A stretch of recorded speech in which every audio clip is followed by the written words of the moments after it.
this month, we've seen some terrible things. We've seen some people who have been hurt. We've seen somebody who has died. And there's calls that come out forward when somebody dies. We've got to make sure that that doesn't happen on the meeting. And we have a group that will make sure that does not happen. We as elders. That's why you're out here tonight. You're out here to make sure that we can say no more. We've had enough. And as we do that, we as a nation change. Thank you for being part of this movement. Thank you for being part of this community. And as this community moves forward, we don't want to see what happened just recently again. Not in America. We want to see our community be a safe community, one that we can all be proud of. Thank you for coming out. Thank you, Rick. Our next speaker will be President Simonton of the Alabama Conference of the NAACP.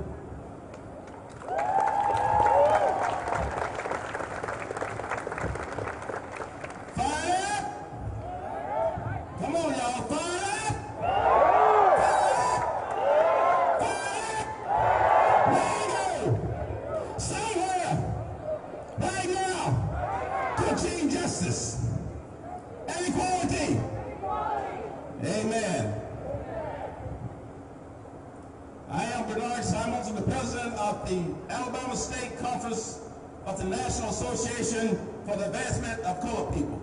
And I want to thank the mayor for being here, and I want to thank all the speakers for being here tonight, and I want to thank you for being here tonight, because the mere fact that you're here tonight is an indication that this is important to you. You could have been at home sitting down to a lovely dinner, but you came out to support this movement to say enough is enough. We're tired of these young men being killed and nothing done about it.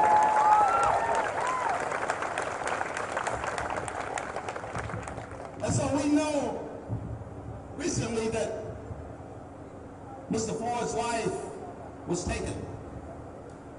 He was murdered by a police officer who was too aggressive in his policing tactics. And I would say probably used some illegal and unauthorized police tactics. And that is enough is enough. But we don't have to look to Minnesota. We can look here in our own backyard. We can look here at home. We can call the names of E.J. Bradford down in Hoover, Alabama. Wallace Waller down in Vernon, Alabama. Dana Fletcher right here in Madison, Alabama. Graham Gunn down in Montgomery, Alabama. Emerson Creighton Jr., Alexander City, Alabama. Curtis Johnson, Javon Ousley, all over the state of Alabama. These are young men whose lives have been taken at the hands of police officers. And enough is enough. And I want to share one statistic with you before I really get into what I'm here to talk about. African Americans make up about 12% of the population. Everybody say 12%. 12%. But when we look at those killed by police officers, African American make up 26.4%. Everybody say 26.4%. 26.4%. And enough is enough. It stops tonight here in Huntsville, Alabama. So,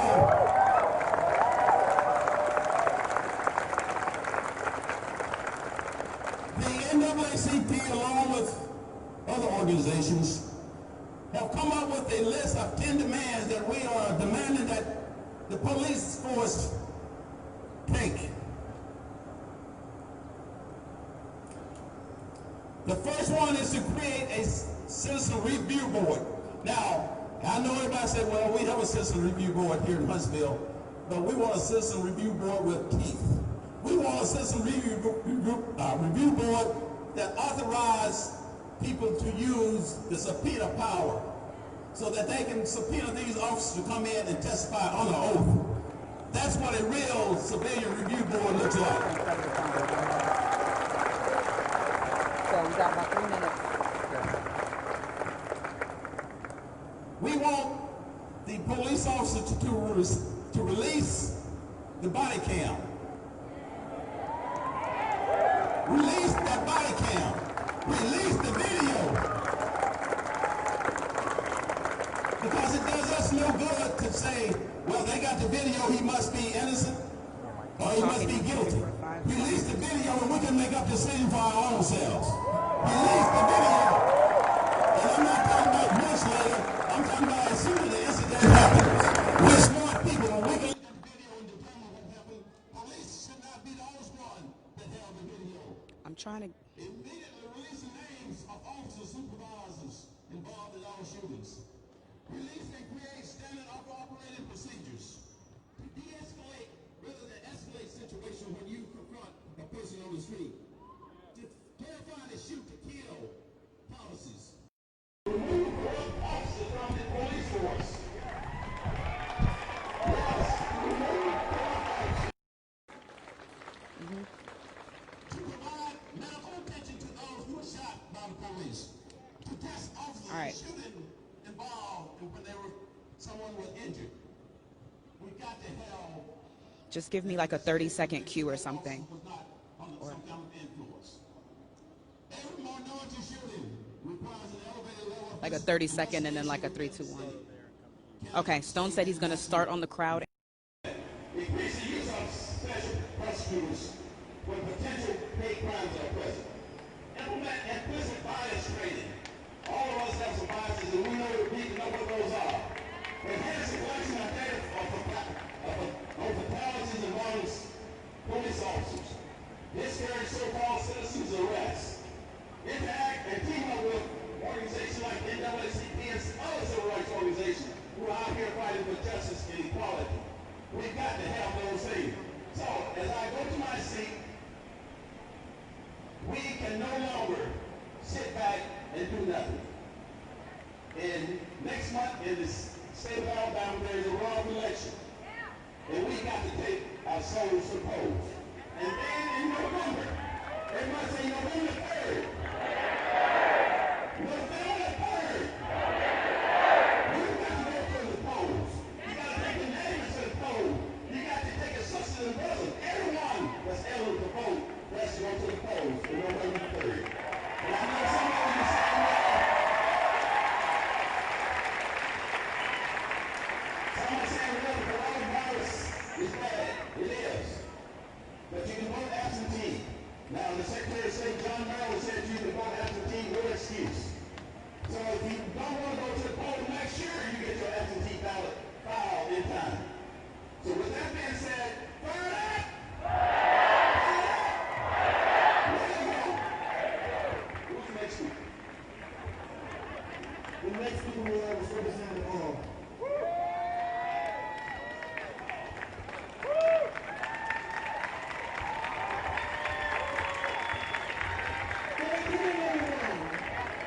Thank you so much for your presence. Those of us that have been saddened by the incidents that occurred more than a week ago find ourselves wondering, when will it stop? So you have shown up today to say you are willing to make sure that things don't continue as they have in the past. Am I right? So, we know that, on June 1st, 1921, one of the worst acts of racial violence in this country took place in Tulsa, Oklahoma. That was a race riot that started with a false accusation against a young man, black young man. And within 24 hours, that massacre turned into a killing as many as 300 people, destroyed more than 1,200 homes, and here we are today, 99 years later, still fighting the massacre of black people. We're at a breaking point.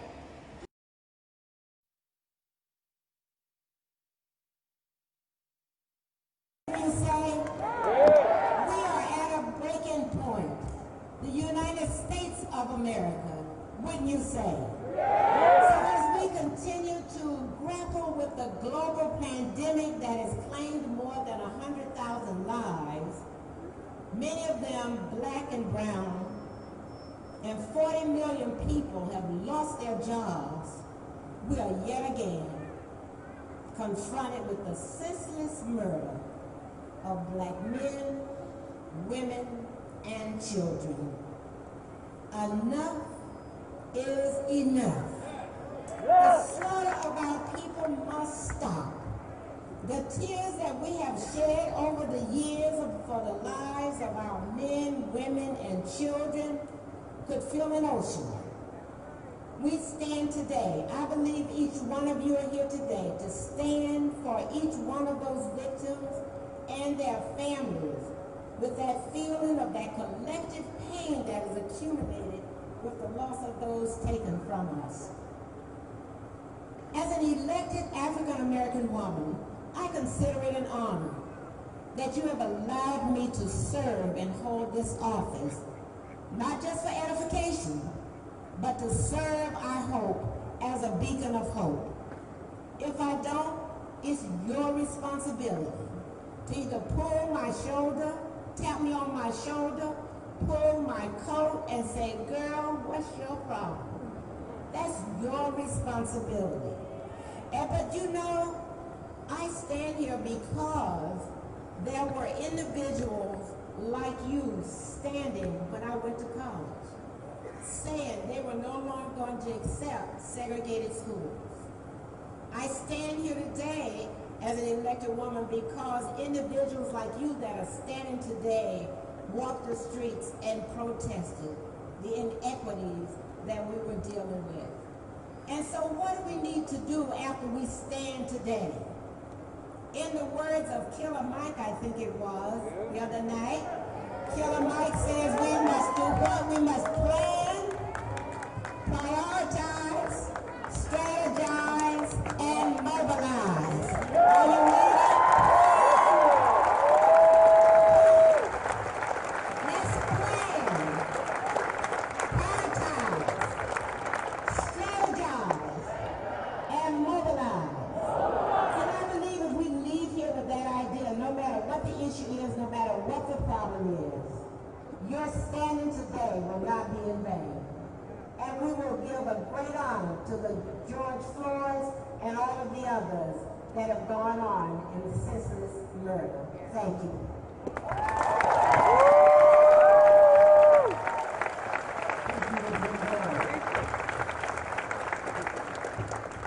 Our next speaker is Mr. Jerry Barnett, President Jerry Barnett of Huntsville, Madison, NAACP.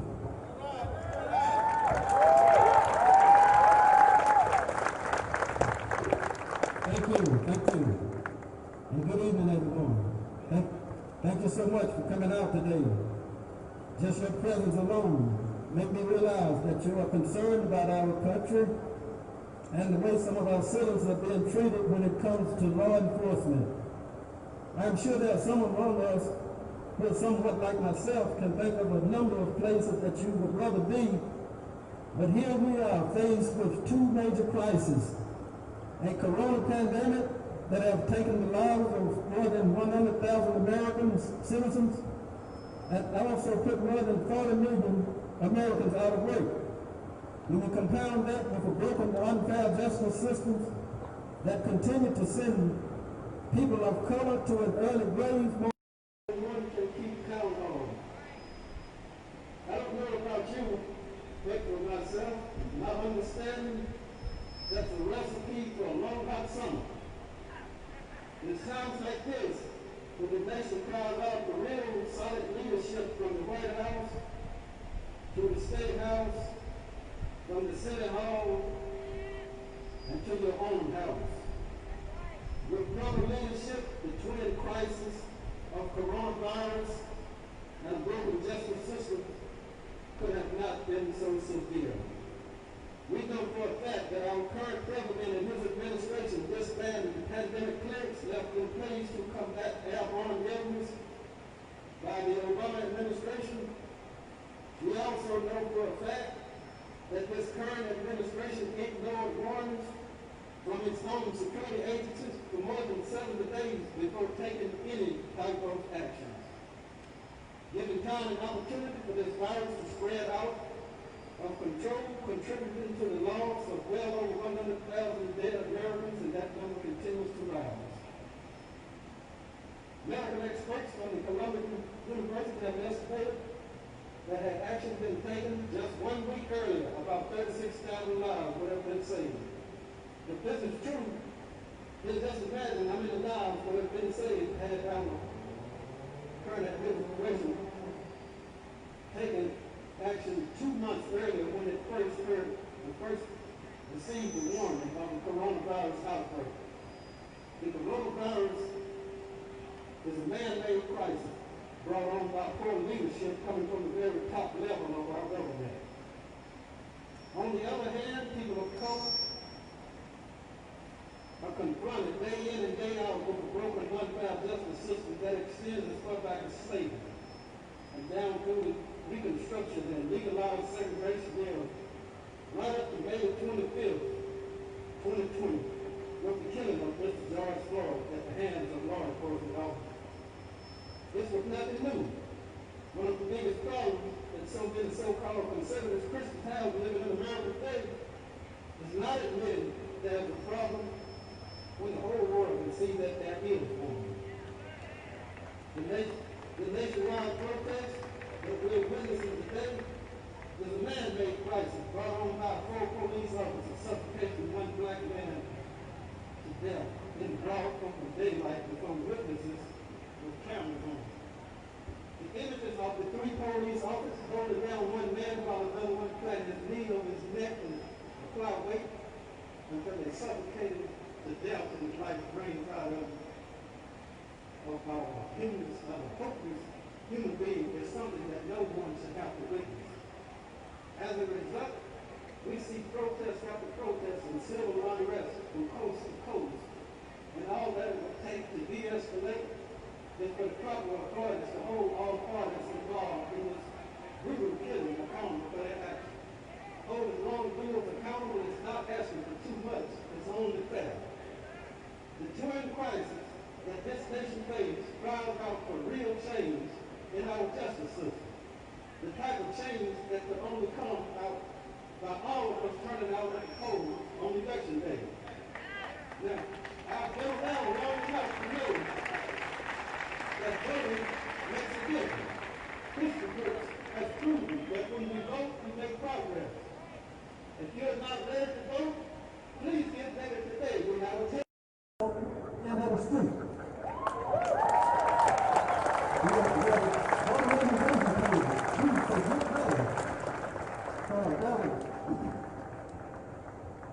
So 47% of our voting population fell down on the job in 2016, and it left the door open for the demon to occupy the White House.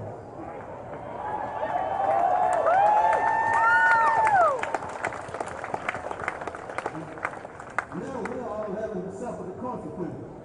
Sad but true, 47%. That 47% turns out to be more than 100 million could have been voting citizens who did not go to the polls on election day in 2016. So you and I and all of our friends are going to have to make it a #1 priority that come hell or high water. We're going to have to get to the polls on election day. Hell or high water! Thank you so much. Thank you. Have a good evening.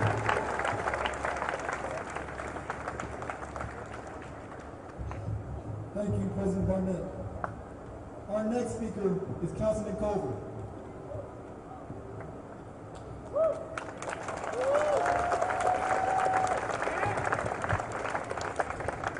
Thank you. I would like to begin by saying good evening to everyone. Good evening. Again, my name is Will Culver, your council representative here in Huntsville from District 5. I certainly want to take this opportunity and thank our organizers, the NAACP, both the youth chapter and the adult chapter, and all of my colleagues in this field of labor for coming out today as well. Mayor Battle and Anthony Daniels, Representative Laura Hall, and just Henry Malone. And, I saw Devin Keith, our council president here. Thank you. And thanks to you for coming out and exercising your constitutional right to peacefully assemble.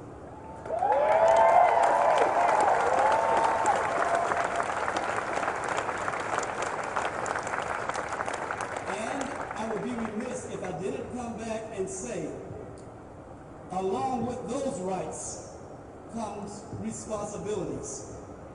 We have the right of freedom of speech, but it doesn't mean that we can yell fire in a crowded theater. We have a right to bear arms, but it doesn't give us the freedom to walk down the street and shoot at people. So just understand that with each right that we have, there are responsibilities. And I'm so elated and happy that you are exercising not only your rights, but your responsibilities. Now let me get to the reason I am here. If we have any sense of sensibleness, we can plainly see that what happened to George Floyd was not just an unorthodox situation. This is a situation where a few police officers decided to become judge, jury, and executioner. And they did it right there in our homes, in our living rooms, in our dining rooms. Enough is enough.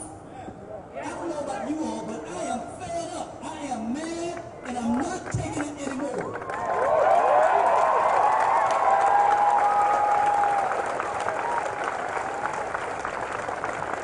And one of the things that I want us to do, I'm so happy to see this kind of diversity here at this event today. We can't stop.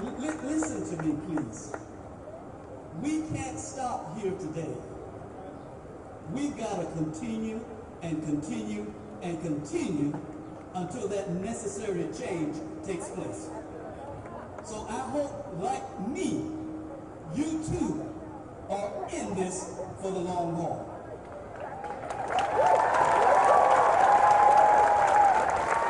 Again, thank you. May God continue to bless you. May God continue to bless Huntsville, Alabama, the great state of Alabama, and this great United States of America. Thank you.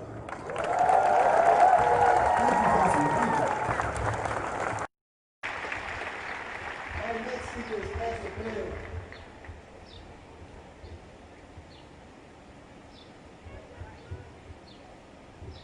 Let's start up. Everybody, Black Lives Matter. Come on, everybody.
Black versus white or white versus black.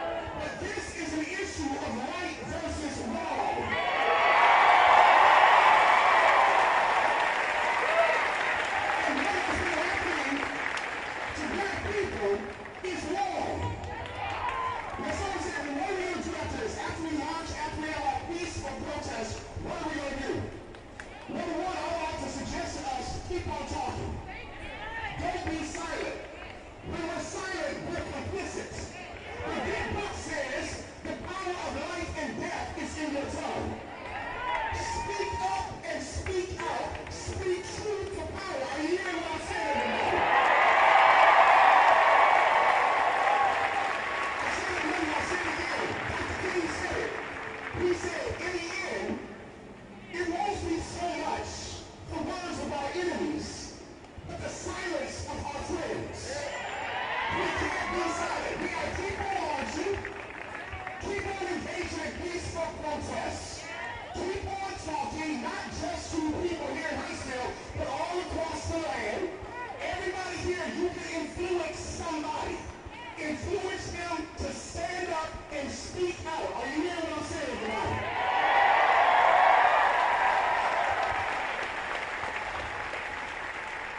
God hears us, but we need the people at City Hall, down in Montgomery, and in D.C. to hear us. Are you hearing what I'm saying, everybody? Number two, everybody here, if you are not registered to vote, you need to register to vote. Don't talk about it if you don't want to be about it. You got to register to vote. Because in November, we have change in the White House.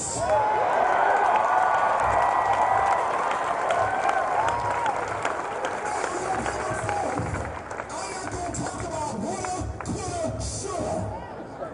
You got to register to vote, so on November 3rd, there is change in the White House. Final point tonight. Hold our leaders accountable. They're the ones who vote for them. Our tax dollars pay their salaries. Hold them accountable. On federal, state, and local levels, hold them accountable. Now, someone says to me, well, all four officers, they have now been charged.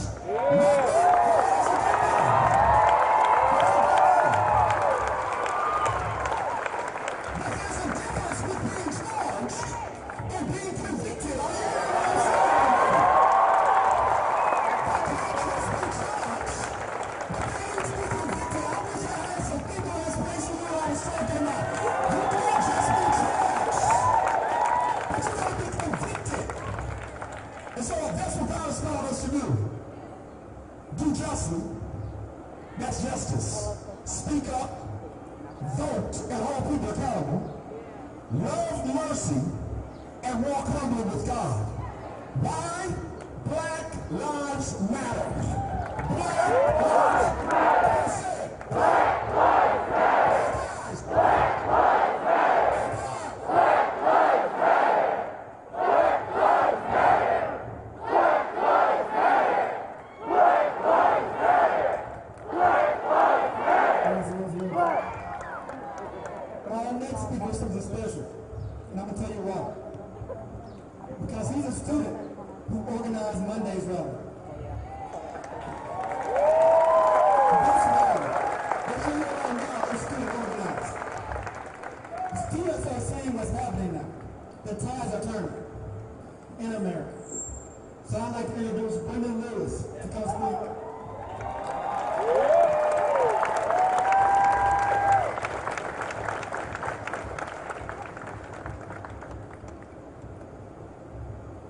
This is a call to all able-bodied men and women. Now is not the time to be discouraged. We are making our voices heard and they are scared. This is a tipping point for our nation and we must not get complacent. We must not allow the media to twist and mangle the truth about what's really happening in our country. Social media is our biggest tool and we must make use of it. The events taking place now are the result of a broken system and we are still being blamed. We must not allow the narrative to be twisted In our own city, the media has spread false information that Huntsville City Police continue to lie about the events that took place on Monday. Police weapons were discharged. People were hit with rubber bullets. Women and children that were not involved in the protest were affected by mace and tear gas. Huntsville City Police have failed this city. We're not outnumbered, we're out-organized, as Malcolm X says. So I urge you, especially the black youth, to go out into your communities and make your voices heard. Because the cries of our pain and anger is shaking this nation to its foundation. A bell has been rung that cannot be ignored. There are many people in this country whose hearts have been hardened through a long winter of traditionalism, as Martin Luther King said in The Strength of Love. The bells of justice and the cries of our anger hold no bounds. For too long, our voices have been muffled by the hands of our oppressors. For too long, our lives have been taken unjustly and desecrated by the white man. For too long, we have been treated as criminals first and citizens second. For too long, the young black men have been funneled and ruined by the criminal justice system, only designed to profit off our labor, aka modern-day slavery. For too long, some of us have sat by quietly waiting for things to get better. But no more will we allow our voices to be silenced. No more will we allow our fellow brothers and sisters to be murdered in the streets. No more will we allow the system to destroy and pollute our communities with the narrative that we are the problem. We are the result of a broken system and the results of hundreds of years of being abused. Thank you to everyone that took time out of their busy schedules participating in this peaceful protest. Know that we are agents of change. If you choose to stay silent about racism, then you are a part of the problem. Many police chiefs said on CNN News, silence is an incantation means you are implicit. You have to make your voice heard in your community. I urge you to rally your family, rally your friends. The time is now. Go out and vote, fill out the census, and go to your community and make your voices heard. I'm Brendan Lewis, and I'm asking you to stand with me.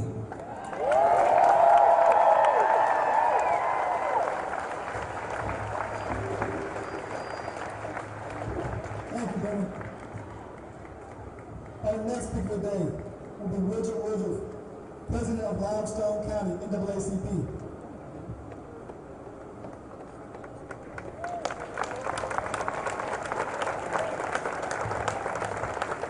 The fool has said there is no God.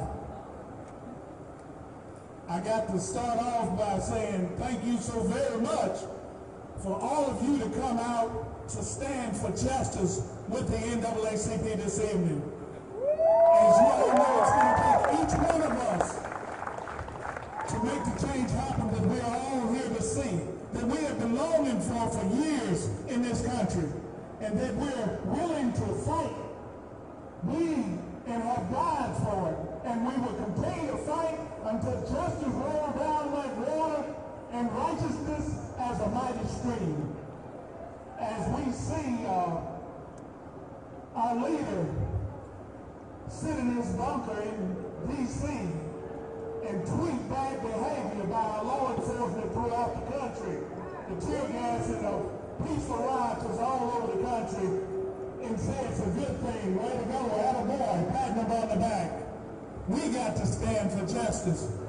When the officer nailed in Minneapolis, Minnesota, and held his knee on one of our brothers, one of God's children here in this United States, and choked the very life out of Mr. Floyd, he did that not only to Mr. Floyd, but he did it to all the citizens of America.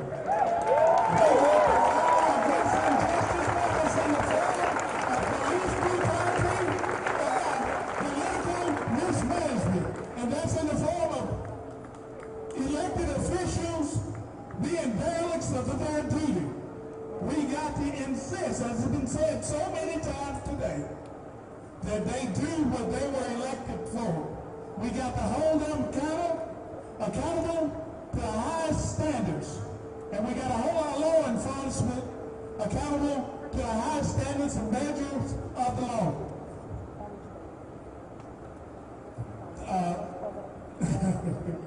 You interrupted me. But just thank everybody so much for being here. We got to stand together. It's going to take all of us to make this change, and it's desperately needed in our country. Time is out for the killing of innocent people, regardless of whether they're black, which it seems to be mostly black in our culture. But when it's unjust, it's just plain unjust. We need police reform all over the country, and we need elected officials to hold them accountable. And we need to hold them accountable as a society. We got elections coming up next month for the runoff. We got elections coming up in November, and it's so important that we all get out, not only and register to vote, but we exercise our vote and make sure our brothers and sisters exercise their vote as well. We are the change that we're looking to see, and we got to do our civic duty to make that happen. Thank you all, and God bless you all, and have a peaceful and a productive rest of this evening.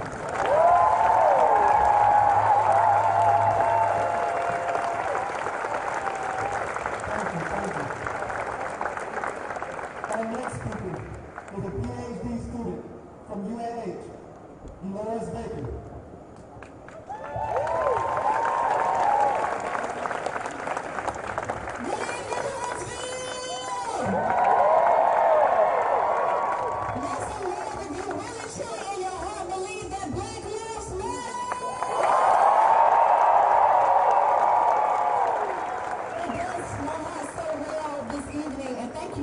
To the NAACP for having me, but it does my heart so well to see the unity that is out in the crowd.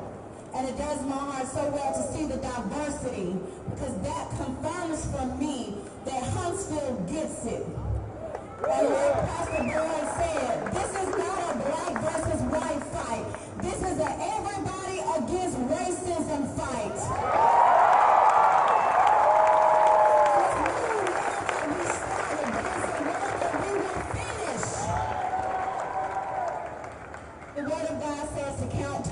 This is pure joy, because it only makes us stronger. And seeing you all out there today gives me strength, and I appreciate that. I am Dolores Baker, and I'm the president of the Minority Graduate Student Association at the University of Alabama in Huntsville. We call ourselves MGSA for short. And what that means is we are minorities at a predominantly white institution. So we come together and we partner together and we become support systems for each other. And we have mentorships program within our program with each other and even to some of the undergraduates. I'll take myself as an example. In 90% of the classes for my master's degree, I was actually a double minority, the only African American and the only female. So we know that there is more work to do. So I would like to challenge everybody today to understand that we can talk about what happened all day long, but we have to understand that change starts with us. And unfortunately, as some of us out here yelling justice for George Floyd and Black Lives Matter, but we haven't done our census. Some of us are out here and we didn't vote on the local level. And some of us are out here complaining about the president, but we didn't vote for the national president, okay? So if we're going to talk about change, we have to be that change, okay? So if you're here today and you haven't done your census, go to, I'm not sure the website, but you can Google census, 2020census.gov. Fill out your census. That lets the people in Washington know that you even exist, okay? So in order for you to really believe that Black Lives Matter, you have to do your part and believe that you matter by doing your census and doing your voting. I've seen so many people that say that their vote didn't matter. My vote doesn't matter. I'm just one person. But if you have 1,000 people who believe that, now you have a force of people who believe that they really don't matter. So I challenge you today that if you really believe that you matter, to do what matters. I'm so thankful for this peaceful protest, And then when we party for a purpose and we praise for a purpose, let's not forget to protest for a purpose. Black lives matter. Black lives matter. Black lives matter. Thank you, Ms. Baker. Our next speaker is Rebecca Fletcher, sister of Mr. Daniel Fletcher, who was killed by Madison County Police.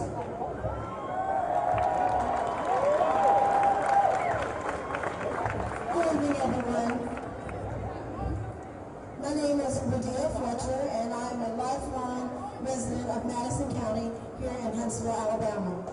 And I wish I could say that I'm a proud resident, but if I'm honest with you, I'm not here filled with pride today. I'm here filled with pain, and I'm filled with anger as well.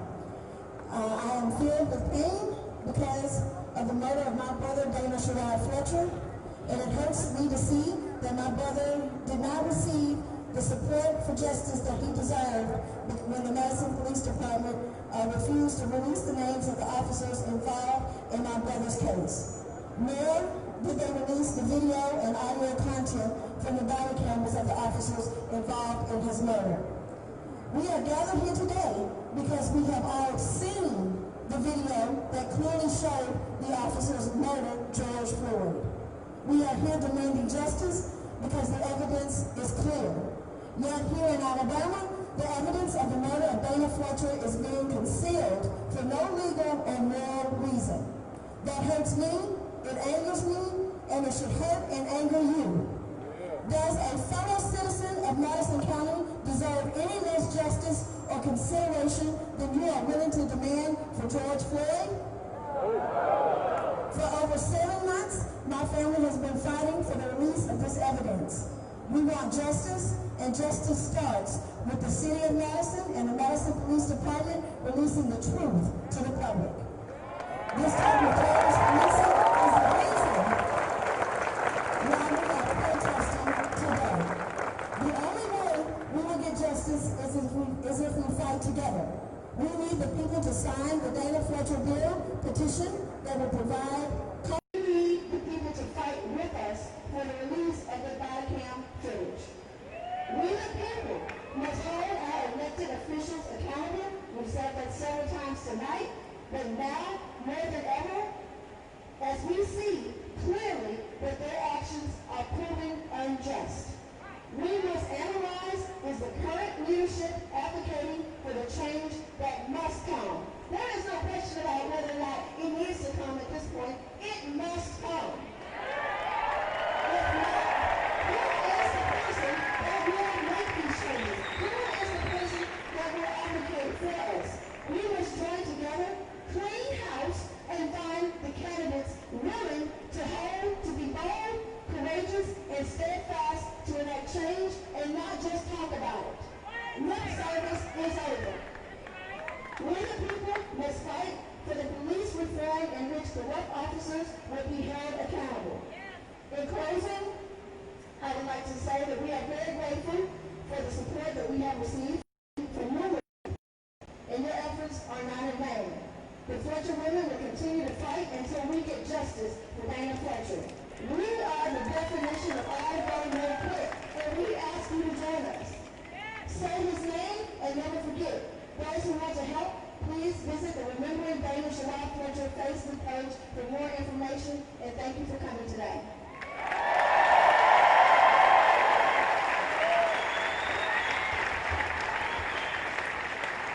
My name is Deborah Fletcher. Dana Sherrod Fletcher is my son. I have great admiration for all of you that came out to support this cause. I really appreciate it. I appreciate the officials that are here, Laura Hall, Elder Camp, the pastor, but you know I have one question for all of them. Where were you in October of 2019? A call went out for your assistance. A call went out for the ministers and preachers and pastors of this town, and none of you responded. Where were you then?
she's a professional, and you don't have to, it's okay.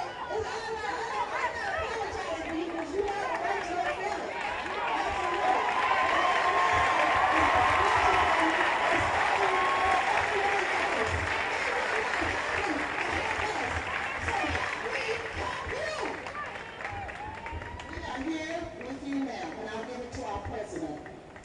Mr. Bernard Simon. Go ahead.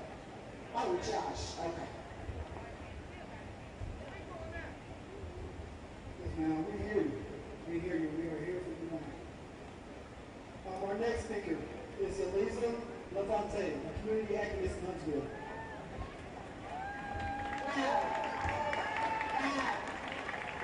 To follow up on Mrs. Fletcher's point,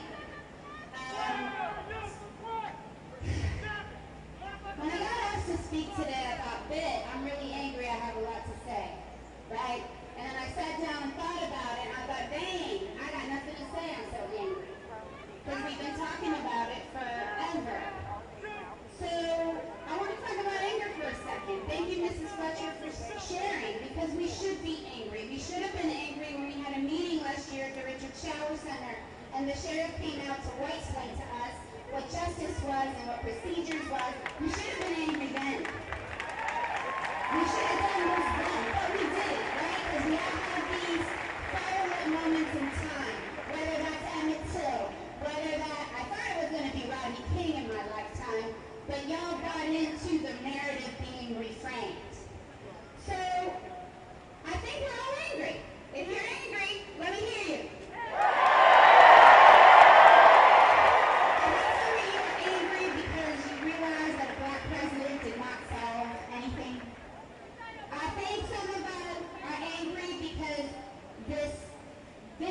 Environment that we have now, this administration has peeled off that idyllic level, and now you're seeing the truth. Everybody has a camera. You cannot hide anymore. So I feel like a lot of people have just joined this, right, because they're mad at what they see. MLK and Malcolm X told us we needed visuals, right? I don't know if they meant as many as we've had, but we needed visuals. So here we are right now. And what are we going to do with the anger, right? Everybody thinks they have the solution. And everybody thinks that they have the right answer, right? My generation thinks we can tell the young kids what to do, right? But I'm here to tell people my age, 47, and those older than me, that if we were right, we wouldn't be here right now. So if I could take some of the advice that former President Obama tweeted, this is the time for the young generation. This is y'all's time, okay? Millennials, Gen Zers, y'all have the knowledge. Y'all have seen the frustration. Y'all have grown up in the results of our not pushing far enough, okay? And anger can take different directions. We can do a lot of things with that anger, okay? If I go burn up a building, but the same white supremacist builds another one on that land, I've done nothing. But if I buy that land, if I build power for my people through my actions, through ownership, through giving my money to our businesses, through supporting every man, woman that is abused. Hashtag justice for Dana, right?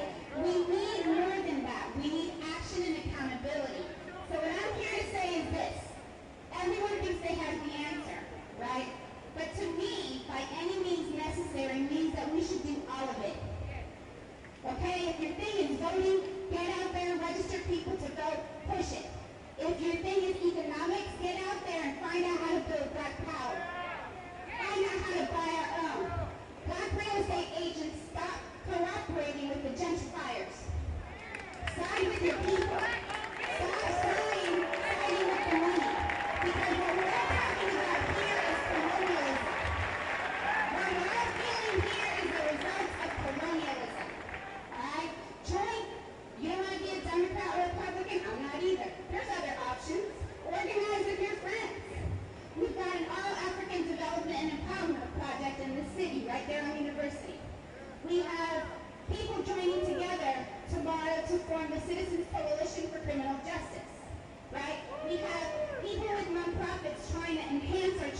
fuel me. I don't make these micro snap aggressions that aren't going to serve me.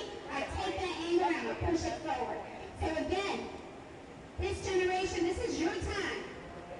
We've been battling forever, and maybe we didn't go far enough. Maybe y'all have to do that. Maybe y'all have to tell us to step aside.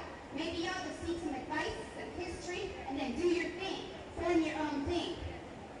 Rallies are intended to show solidarity. We all chant together because we're united. So after this rally, what are you going to do? Where are you going to put that anger? What are you going to do with it? Are you going to waste it in a short spurt, or are you going to let it keep fueling you? So that next month we have an election, yeah, but then we're going to hold them accountable. In November we have an election, great, but then we hold the people accountable. So it's all about staying in the grind, staying in the game. After we're done marching, take that feeling of the march and use it to make real change. Thank you for having me here.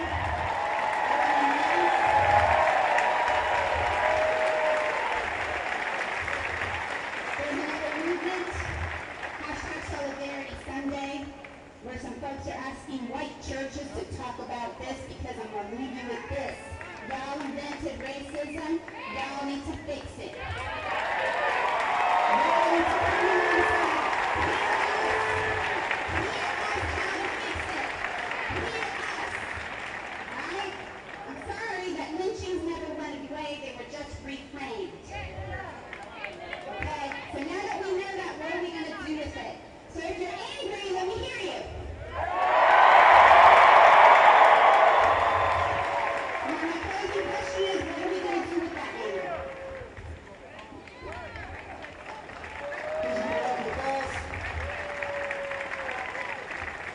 Thank you. Our next representative speaking is Representative Daniels.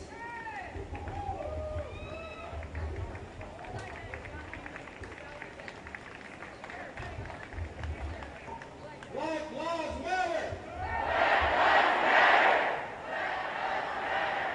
I can't hear you. Black Lives Matter!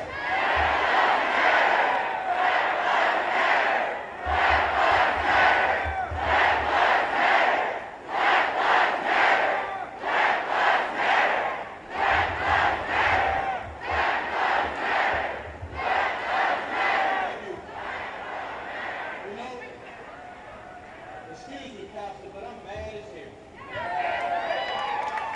I'm still mad. It's past time for us to turn the page on racism, racial violence in America. It's time that we start doing what is right for ourselves, for our children, for our neighbors, for our communities, and for the state of Alabama. It's time that we work together and focus on issues that bind us. I heard Mrs. Fletcher talk about her son. But let me tell you what Representative Laura Hall did that you didn't see. The day that your son was brutally murdered by police, she called me, it was midnight, she called me and said, we got to work on a bill to make certain that they release the videotapes and do something about police brutality. So she didn't sit on her hands and do nothing. We sat with leadership. She sat with leadership, bipartisan leadership, and developed a bill to address the issue. Now, my question to you and everyone else out here tonight, we can't do it with 28 people when there's 105 in the table. So you send us more people to work with. I don't care if they're Democrat or Republican. Send them. But you can't. You know, on June 10th, 1963, President Kennedy sent troops to accompany the first black students admitted to the University of Alabama. In an address to the nation, he said, it's not enough to pin blame on others, to say that this is a problem of one section of the country or another, or deplore the facts that we face. A great change is at hand, in task.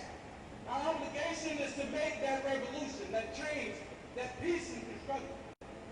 Those who do nothing and they're inviting shame as well as violence. Those who act boldly are recognizing right as a reality. 60 years later, we're still dealing with the same thing. We've been through this before. Ahmaud Arbery is not the first African American to be ambushed and murdered by a man claiming to be protecting their neighborhoods simply because he seemed out of place. And it's not the first case of such murder swept under the rug. Breonna Taylor is not the first African American to be killed in their own home by police searching for a suspect who wasn't there. Kristen Cooper is not the first African American to have cops suspiciously called on him and to be falsely accused of menacing a white woman. In the latest tragedy, miscarriage of justice, George Floyd is not the first African American to be brutally assaulted and killed at the hands of police. And his violent death is not the first that was videotaped and broadcast across the internet. There are thousands of George Floyds and Dana Fletchers where there was no one taken. The statistics in America today that I looked at 2 days ago, there are 104 reported cases of African Americans dying at the hands of police, but only 4 convictions. So that tells me that there's something wrong with the system. How can I sit there with my 2-year-old son? Every night I watch him sleep in peace, innocent. How am I going to have the conversation with him about how this world has treated me? How am I going to have that conversation with my daughter? I don't want to have that conversation when my son is 16 or 15 years old. So we're here gathering today and we're protesting. And we've been protesting for days. But what happens next week or next month or next year?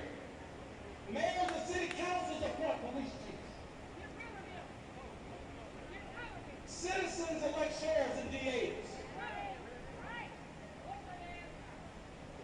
House members and senators, they make laws that are enforced by police. And so the marching and the protesting is great. But what are we going to do in every election?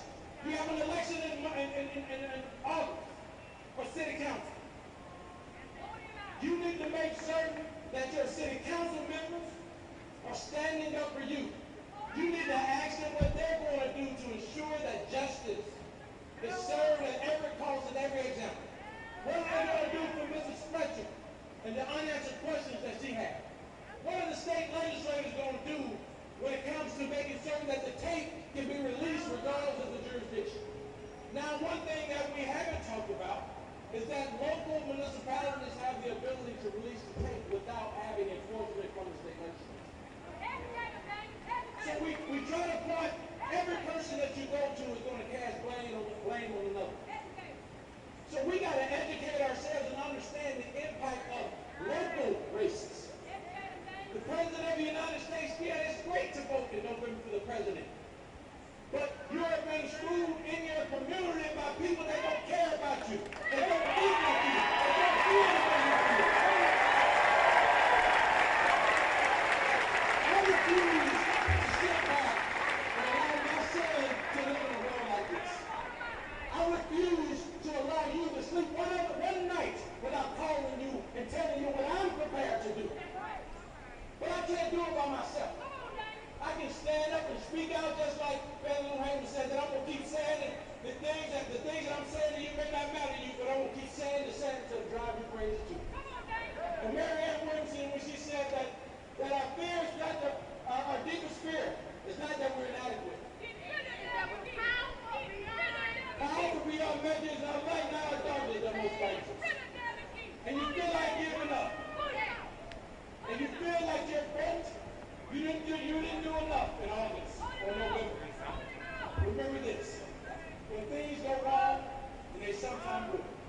When the road you treasure seems all uphill. When the debts are high, and when the lump runs low, the debts are high, and you want to smile, but you have to sigh. When care is pressing you down a bit, Miss Fletcher, rest if you must, but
fruition.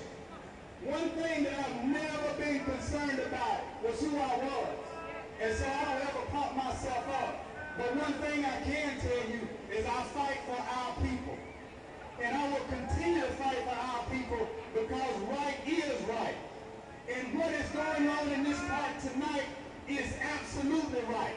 So don't let anybody tell you different, because what you're doing tonight not only is right, it's dignified, and it's respectful. So you want to give yourselves a hand. Not only is this park part of Huntsville and Madison County, it's also the core of our city.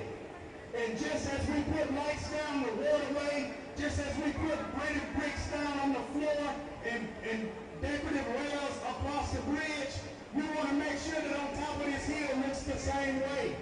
And one of the things that I have already done is we started the conversations, not only with city, county, and elected officials, but civic leaders and elected leaders and business leaders in this city, where we will remove that Confederate statue and give it this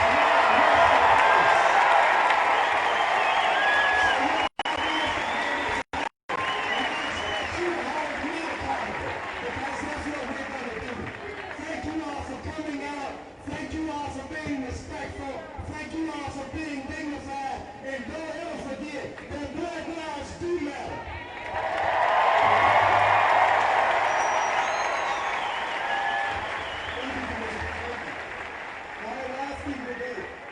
Council President Devin Key.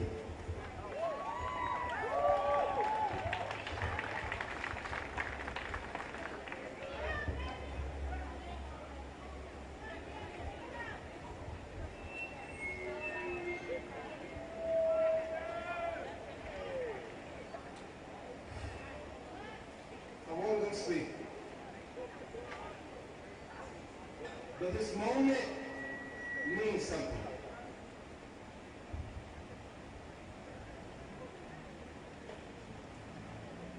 That fist that you hold up is different.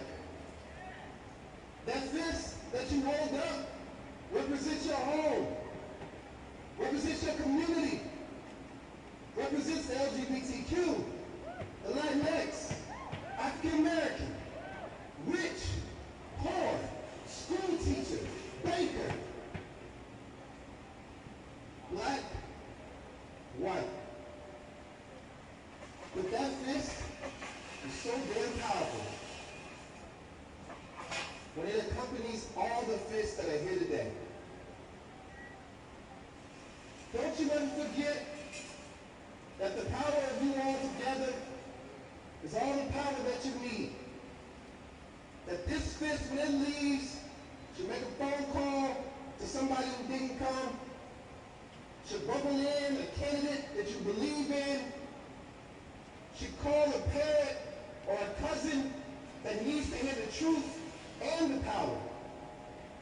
This fist represents a mother who brought their son or their daughter. It represents a parent who wants to learn with their kids. This fist that you hold up is all the change that this nation needs.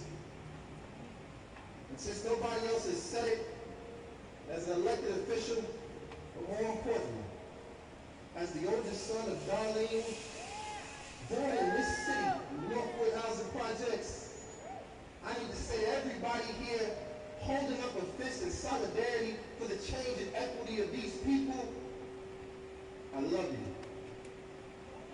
And I thank you. And that lives matter.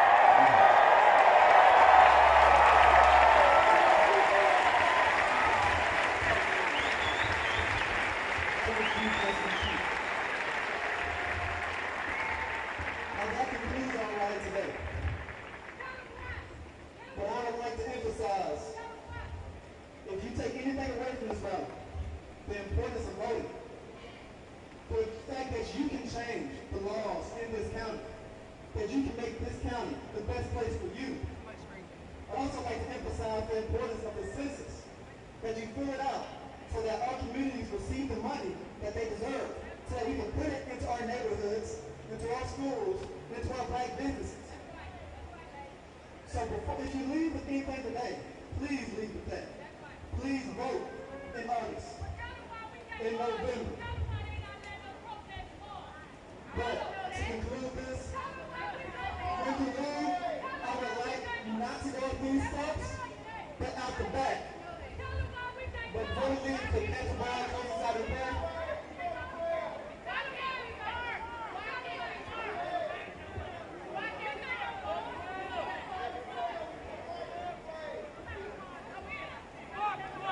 I wish y'all could see how far back these people go. If you want to stay in protest, that's okay. But no march was scheduled. This was a rally. No march was scheduled. Pastor Boy, could you close us out in prayer? Lord, we thank you for this peaceful gathering as we leave this place. Go with us and guide us, be with us and bless us. In Jesus' name, amen. Amen.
About 3 minutes, 5 minutes. I'm going to change the camera battery on this and you're going to move the picture just for about 30 seconds. She says she's taking their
I got a text that says wait. Oh, me. Okay. with the battery. Yeah.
Prayer, and guys in the front started whatever, interrupting, not going anywhere, and he said, y'all can stay and protest if you want to, but we didn't have a march scheduled for today.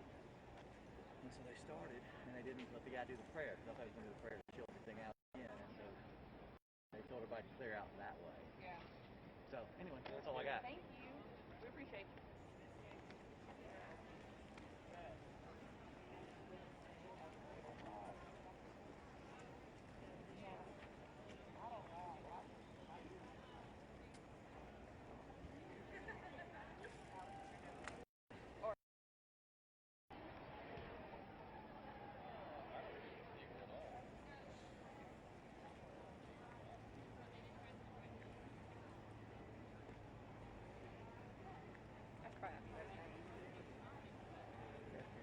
I just put this one in. I understand.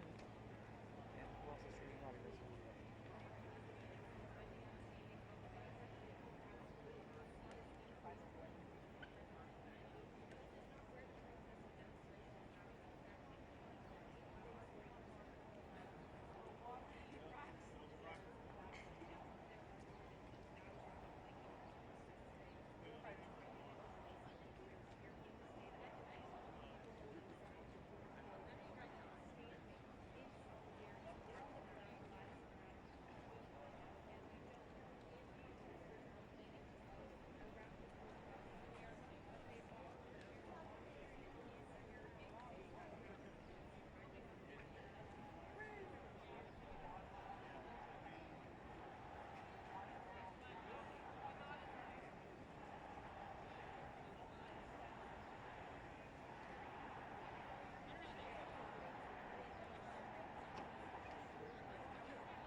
She wanted me to do a live bump, so I'm gonna have to wait. I think that's what this is. Test. Well,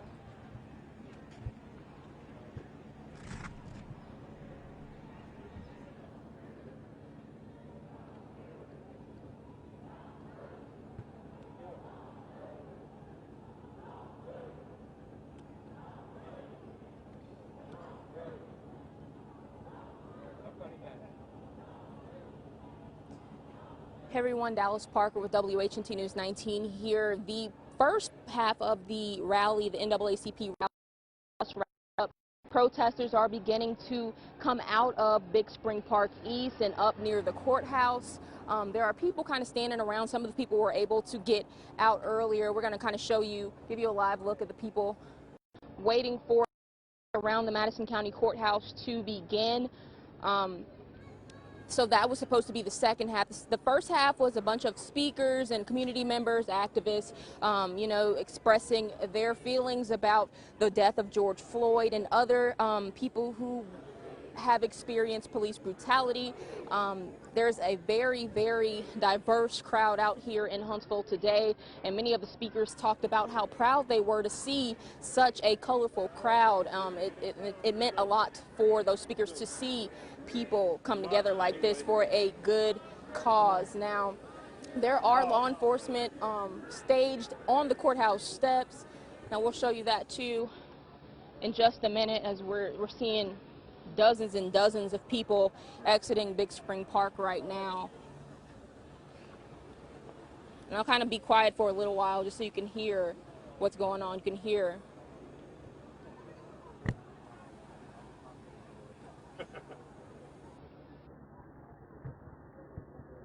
So as they're coming out of the park, they're kind of quieting down just a little bit. I don't know if they're waiting on further instruction or to see, you know, people go out into the street to begin the march, or for the NAACP leaders. But as I said earlier, if you were able to catch our Twitter live, there were members from all different kinds of chapters here of the NAACP. I'll be quiet again. You can hear some chants going on.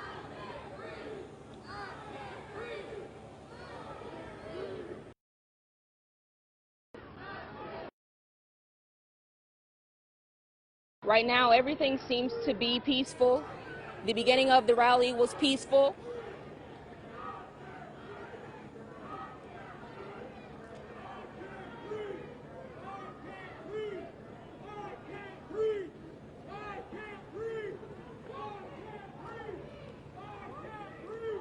So right now what you're looking at is a live look of protesters lining Madison Street just across from the Madison County Courthouse.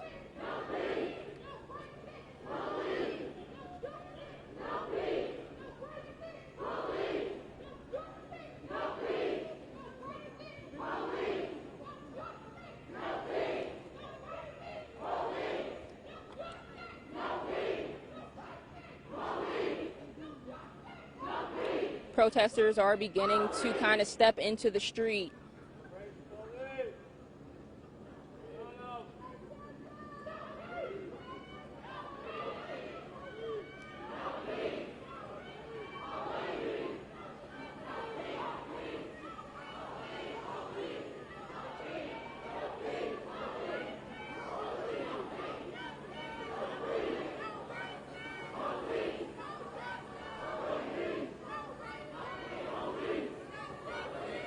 Emotions are heavy out here in downtown Huntsville right now, as you can see and hear and probably feel if you're listening closely to what the protesters are saying. And the crowd really ranges, like I said, as far as the demographic of people who are out here. It's very diverse. There's college students, high school students. I've even seen some young children out here with their parents, all for one cause.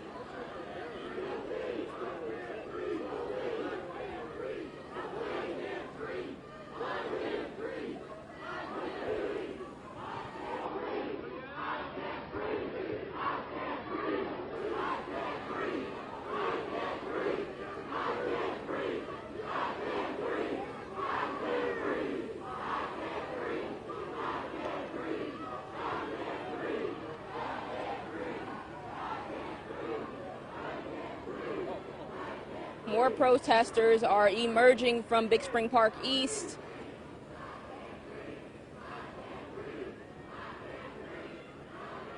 The line of people coming out of the park seems to be never ending. This isn't even a dent in the amount of people we saw standing in solidarity in Big Spring Park East just minutes earlier. Now, the NAACP president, state conference president Bernard Simulton, was very, very adamant about this being a peaceful demonstration, emphasis on peaceful. A sheriff's deputy has brought out a bullhorn or megaphone to address the crowd.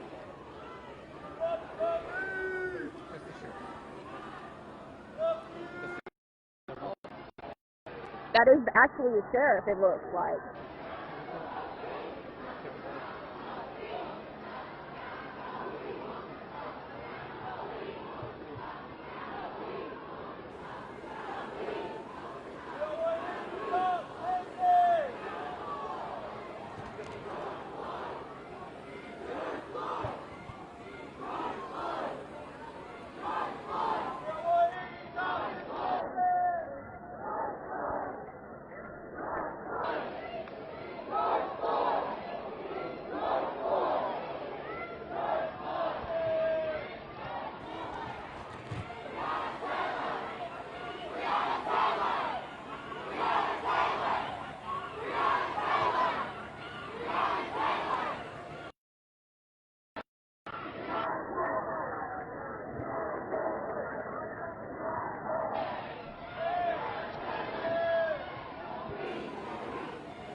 Protesters are beginning to fill not only Madison Street, but Fountain Circle as well.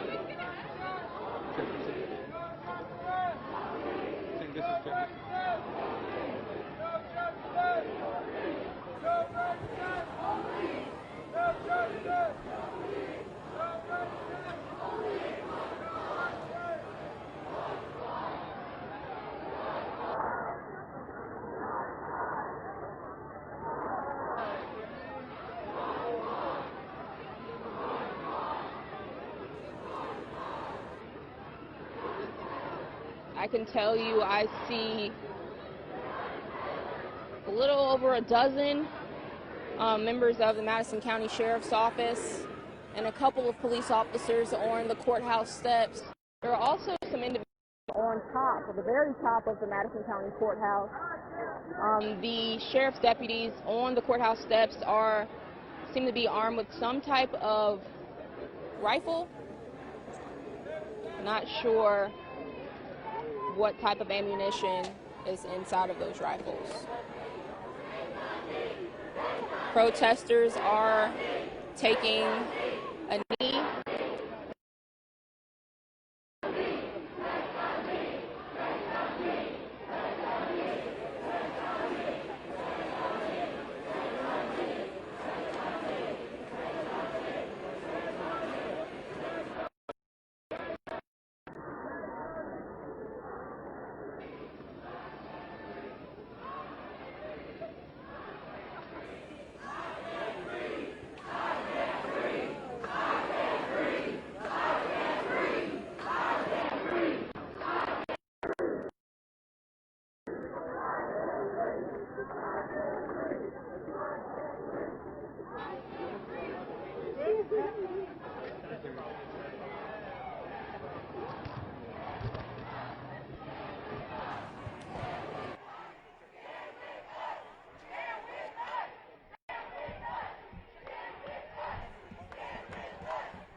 all they wanted was for them to take a knee, and now they about to go out here and act crazy.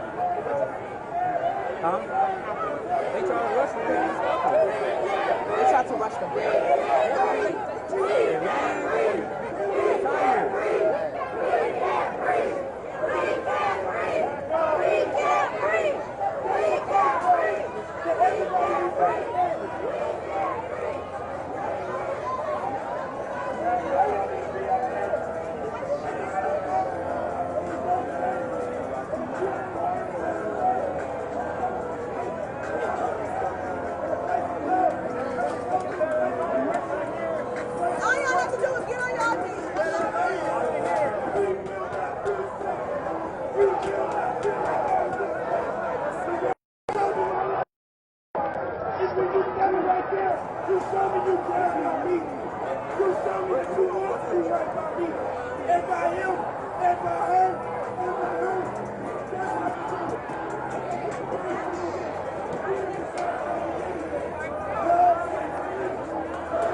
Christine, the protesters from the park have now emerged to the courthouse. They have made their first full revolution around the Madison County Courthouse now. There are people of all colors and creeds out here in this protest and this march, and that's what some of the speakers of today's rally kind of focused on, how good of a thing that actually was. Now, here at the Madison County Courthouse, we definitely see some Madison County Sheriff's Office deputies here lining the steps. There are also some individuals on top of the courthouse. Now, I'm not sure what exactly they're doing or what agency they're with, but they are there and they are visible. Now, this is the second half of the rally, actually. This was a planned part of the NAACP's event. Now, they are marching around the courthouse with their chants. As you probably can hear, the emotion is high and the energy is honestly incredible. This is definitely a piece of history that we are witnessing right here, and they're all here for one reason: to get justice for George Floyd. For now, reporting live in downtown Huntsville, I'm Dallas Parker, WHNT News 19.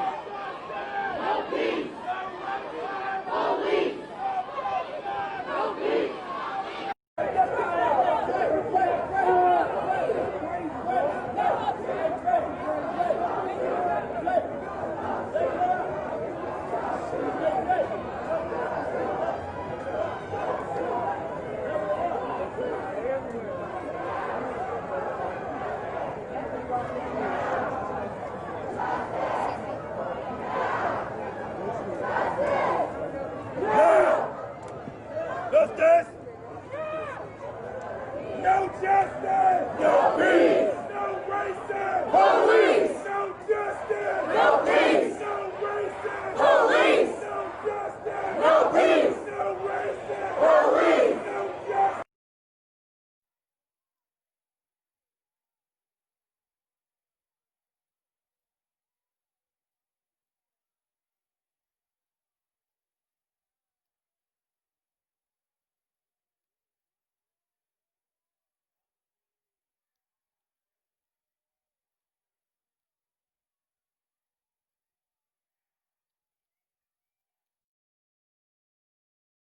What do we want? Justice! When do we want it? Now! What do we want? Justice! When do we want it? Now! What do we want? Justice! When do we want it? Now! Say his name! George Floyd! Say his name! George Floyd! Say his name! George Floyd! Say his name! George Floyd! Say his name! George Floyd! Say his name! George Floyd! Breonna Taylor! Say her name! Breonna Taylor! Breonna Taylor! Breonna Taylor!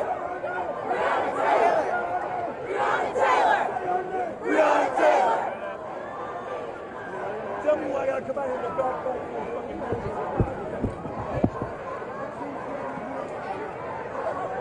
You're gonna work out tonight, aren't you? I am. Starting to feel my age.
Sheriff Kevin Turner is telling protesters to step back.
Lawson? There was a guy not, I mean, he was like decked out with like stuff, he wasn't a cop, and Ryan and I were looking very sketchy, and now he just disappeared. He's a white guy, and he's got like a big little like American flag thing on him.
What it was. Can you see it? Where are all these people? And just like those cops that are ready to throw the whatever they got to throw.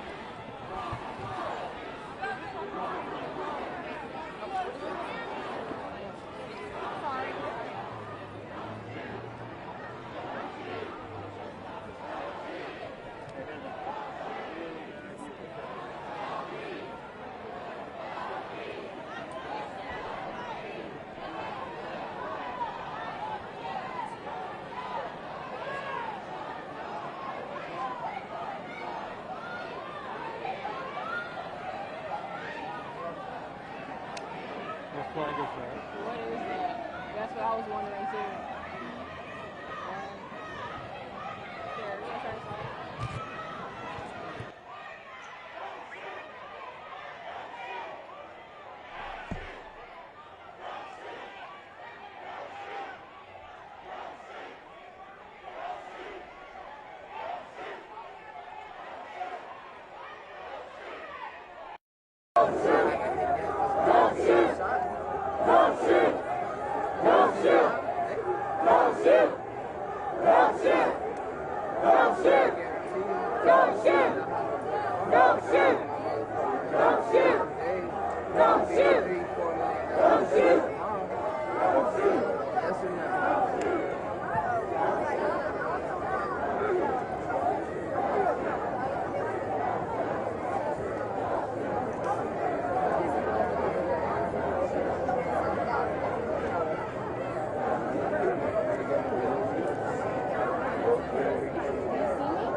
sitting down.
I'm just going to hang out back there and get some air.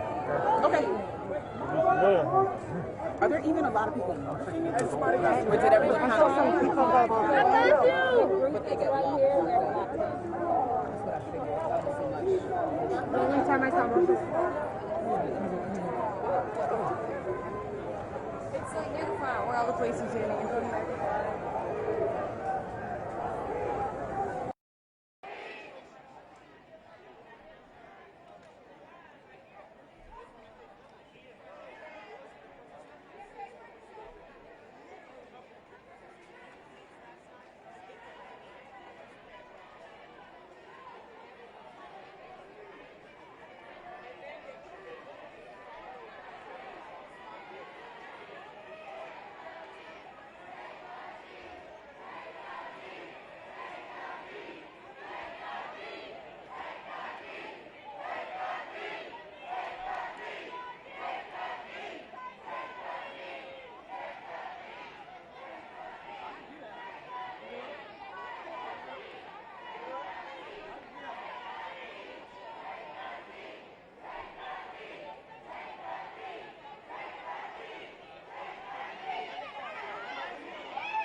Give it to Robin. No, Robin, come get your bag.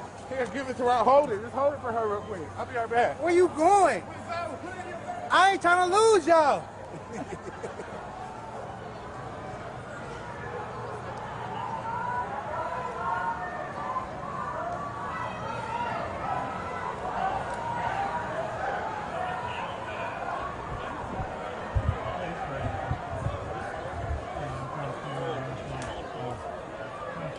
And you know what? This Trump wouldn't be able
Behind me. We're gonna go through here. Is there an opening down there? There's another gate. Yeah, we have to jump over it.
Sit on the bench.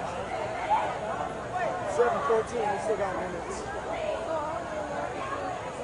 They can, we still got a couple minutes on 8. I want to sit on the bench. Sit right there.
City Council President Devin Keith is trying to get the crowd to disperse. Anything happens to hurt any of these people.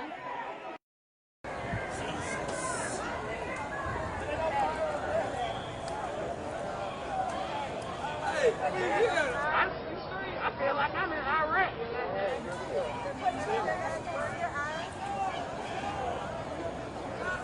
Gucci, you straight?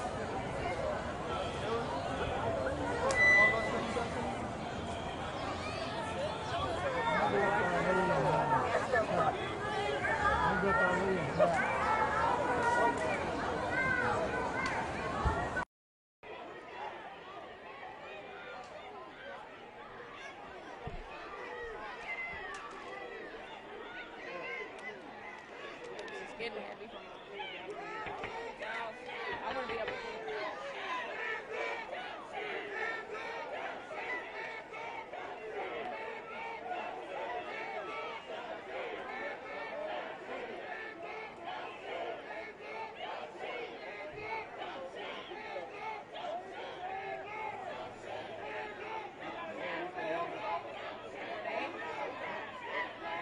I don't even know what they look like.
okay?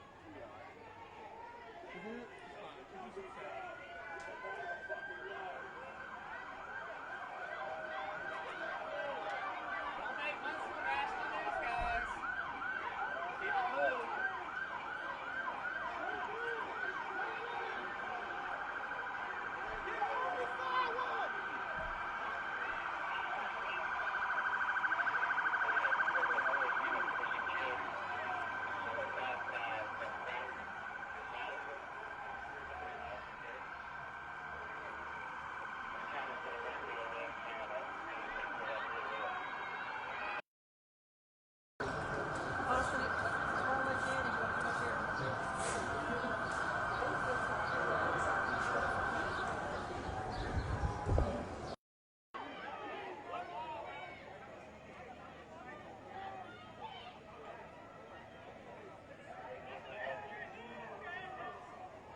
That's fine. Y'all stay cool there. Y'all stay cool there.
Oh, there, I was going to say, I'm looking at you. Bye.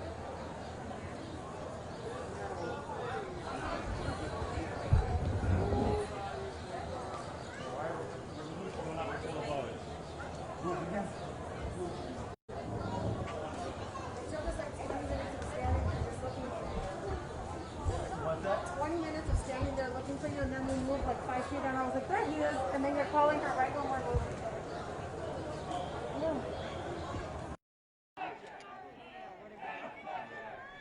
That was foolish in hindsight.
Not me in it, just a bump, right?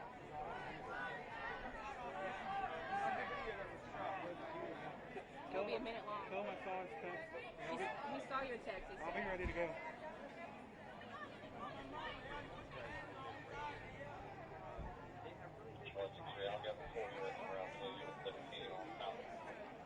Hey, that's asking if there's an ISB line I can come to. You said which ISB? 321. And he says at 40, so about 3 minutes away, 1 minute left.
that don't have any arms. We have posters, phones, that's it. You are declaring war. We have not broken a law.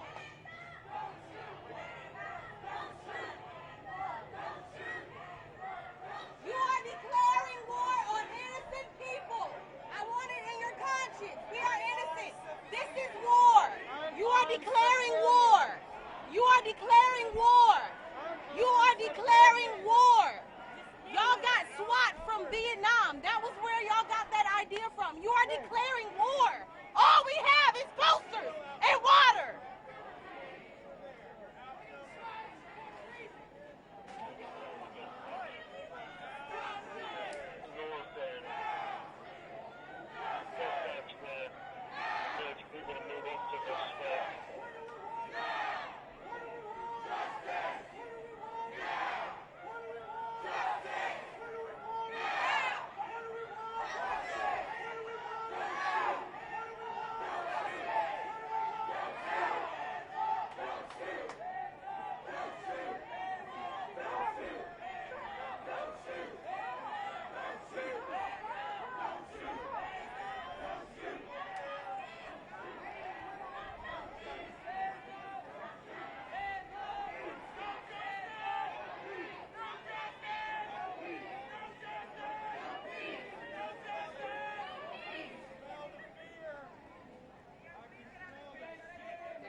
started getting worried, texted my mother because I'm on the H&T stream apparently.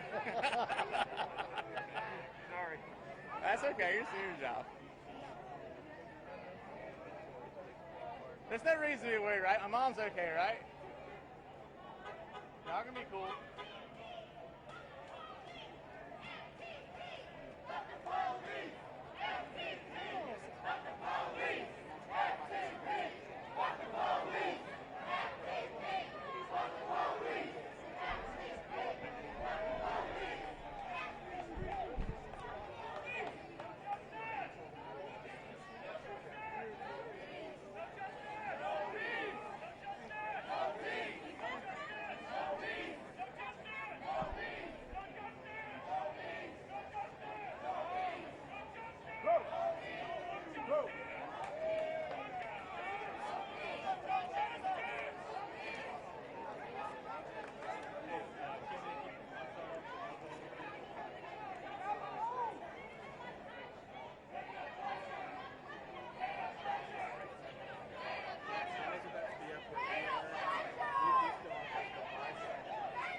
Chris, you good? Yeah, I'm good.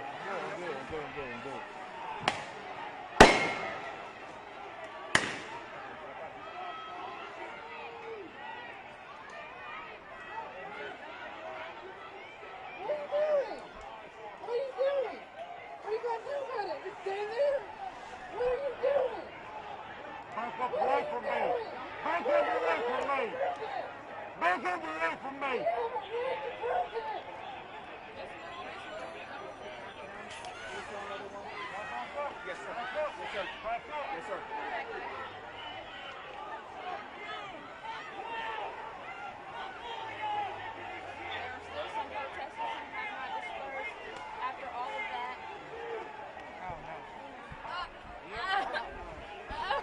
Okay, so we need to.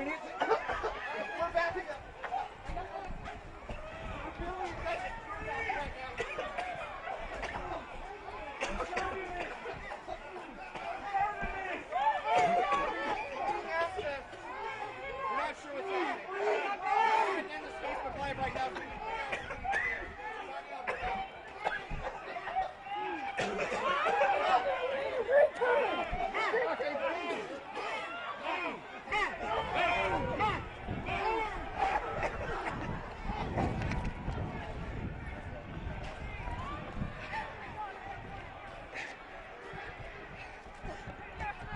Tell me if I go to the tear game.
This guy right here just has a mace and no hand reach. Mace.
Oh, he did. This is what they do to peaceful protesters?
right there. Tell me why they fucking shot me in my goddamn side. Fucking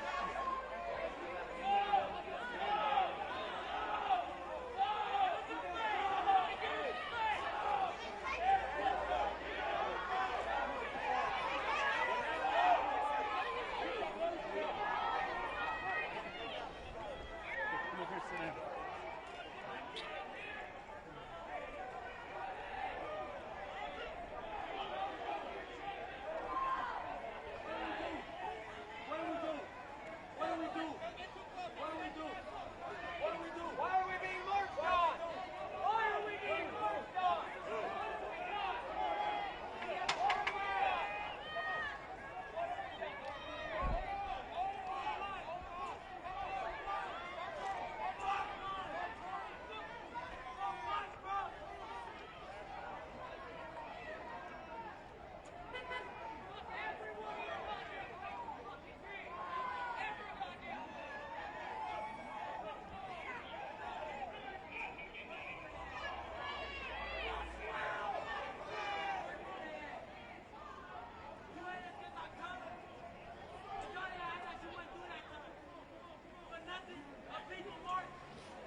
They're coming to me in about 30 seconds.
Sides of the square, the people who are on the courthouse grounds migrated outwards. And with that, that's where the biggest change came. Maybe about 20 to 30 minutes passed where people were kind of just moving around, but it was unclear what was happening at that point. But then at one point, some of us were actually on the south side of the county courthouse when we saw riot police coming up the south side of the square, walking side by side, walking through, preparing to clear the sidewalk, clear the area. And we were standing maybe a foot, no exaggeration, from where the smoke canisters started to fly. In fact, one of our crew members might have been hit in the shin with it. So essentially they were flying around and you would see the canisters, you would see the flash when they would hit the ground, you would see them hit the ground and you'd see the smoke deploy from them. So then the crowd starts running. The crowd starts running north, running behind me kind of in this general direction.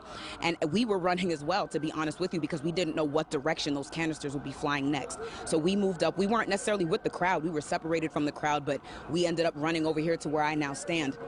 By the time I got over here, what I witnessed were a number of state troopers, and they're actually all the way, they're right now on the south side of the square.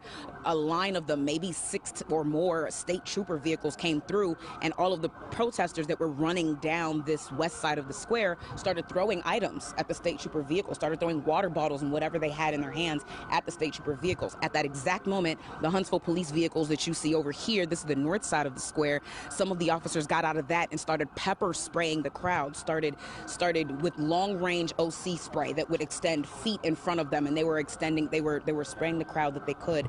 So people started running again. So there was a mass exodus of people just running as far as they can, and at the same time, more canisters were being deployed along this west side of the square. As that was happening, the riot police had made their way around this corner. They're walking elbow to elbow down this side of the square here. And since then, once they kind of got to this point, kind of on this west side of the square, right before the entrance to the Madison County Courthouse, they were deploying even more of the canisters. So the canisters were being deployed every couple of feet all the way down Jefferson Street, which is also the west side square. As people ran down there, people were running up the stairs of the parking garage trying to get to their cars, and the riot police just kind of came in waves. There was one main wave, but then there was another wave behind them. So at this point, a lot of people were frustrated. In fact, there are some of the city bikes, the pace bikes that are on the sidewalk here. As people were running from the riot police, they were kicking some of the pace bikes out of frustration. But some other people came up behind them and said, stop, stop. That's what they want us to do. Don't kick the bikes. So they stopped, but it might have been maybe 3 to 4 people that were kicking the bikes, and others stopped them and they kept on running. So as far as I can see right now, there are no protesters out here. You see some law enforcement, you see Huntsville police, you see some Madison County Sheriff's deputies, and you see some state troopers that remain parked on the south side of the square in front of Cotton Row and Commerce Kitchen. but there's no one else out here. They've completely cleared this area. Every side of the square is completely blocked off. We'll continue to keep you updated with everything that's going on, but for now, live in Huntsville, I'm Siobhan Bryan, WHNT News 19. Siobhan, thank you. And we do know some of those protesters had left the courthouse square and headed back down to Big Spring Park East. That's where I believe we're seeing some of the protesters now, Big Spring Park West. Most of them have continued to disperse as law enforcement pushed forward through the square and through the streets of downtown. Hopefully level heads will prevail now that they're kind of dispersed and spread out a little bit. You know, they're probably going to hang around Big Spring Park for a while, but I'm not sure how long police are going to let them hang out there. I mean, they were told as long as they don't gather in a group, they're probably going to be okay. But if police see them, law enforcement sees them gathering again, they will do what they need to do to move them out of Big Spring Park to go home and try to encourage them to do that. And again, as Siobhan had mentioned, the NAACP rally against police brutality had ended at 6:30. Many of the folks in attendance wanted to march onto the courthouse square. They marched to the courthouse without incident, and roughly about 7:15, when some of the crowd still hadn't dispersed, that was when law enforcement officers told the crowd to go home. And then around 7:55 was when they began to disperse the tear gas on the crowd. There have been some talk that there may be some people coming in from out of town, whether they're outside agitators. We don't know who was here. I can tell you there were 1,000 people, close to 1,000 people downtown. Are they all local? We don't know. There's no way of telling unless you start arresting people and they happen to have an address that's out of town. But, you know, there are people that will travel to wherever they need to make their voices heard, and they're protected by that with the First Amendment. They have a right to do that. But at the same time, when police tell you to leave, then if you don't, you can be charged with civil disobedience and of course, inciting a riot or whatever. Thankfully, it did not turn violent. And as far as we know, there have not really been any injuries. We did see that one young man who was down on the ground, helped up by some Huntsville police officers who took him over to one of the planters and let him sit there. We don't know how badly he was hurt or what the situation is, but you know, it's seemed to be quieting it down in the last few minutes, and let's hope that it remains that way for the rest of the night. Absolutely. And there was no one specific incident from what we have been able to tell and what our crews on the scene have been able to tell that led to the tear gas being deployed. It was simply that the law enforcement officers were ready for the crowd to disperse. Somebody made the call. They did what they needed to do to try to disperse the crowd, get them to move. We don't know what's going to happen now that some of the crowd has moved on to Big Spring Park. I'm assuming that they're going to stay there for a little bit. We're going to stay, of course, on top of the story for you. We're covering it on WHNT.com. We've got it on our news app. We're covering it on Twitter. We have been live blogging ever since this afternoon. And, of course, we're going to have the latest coming up tonight on WHNT News 19 at 10 as well. Thank you so much for joining us. We hope you have a great evening.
Far back, but they are on your shot. You are their live source.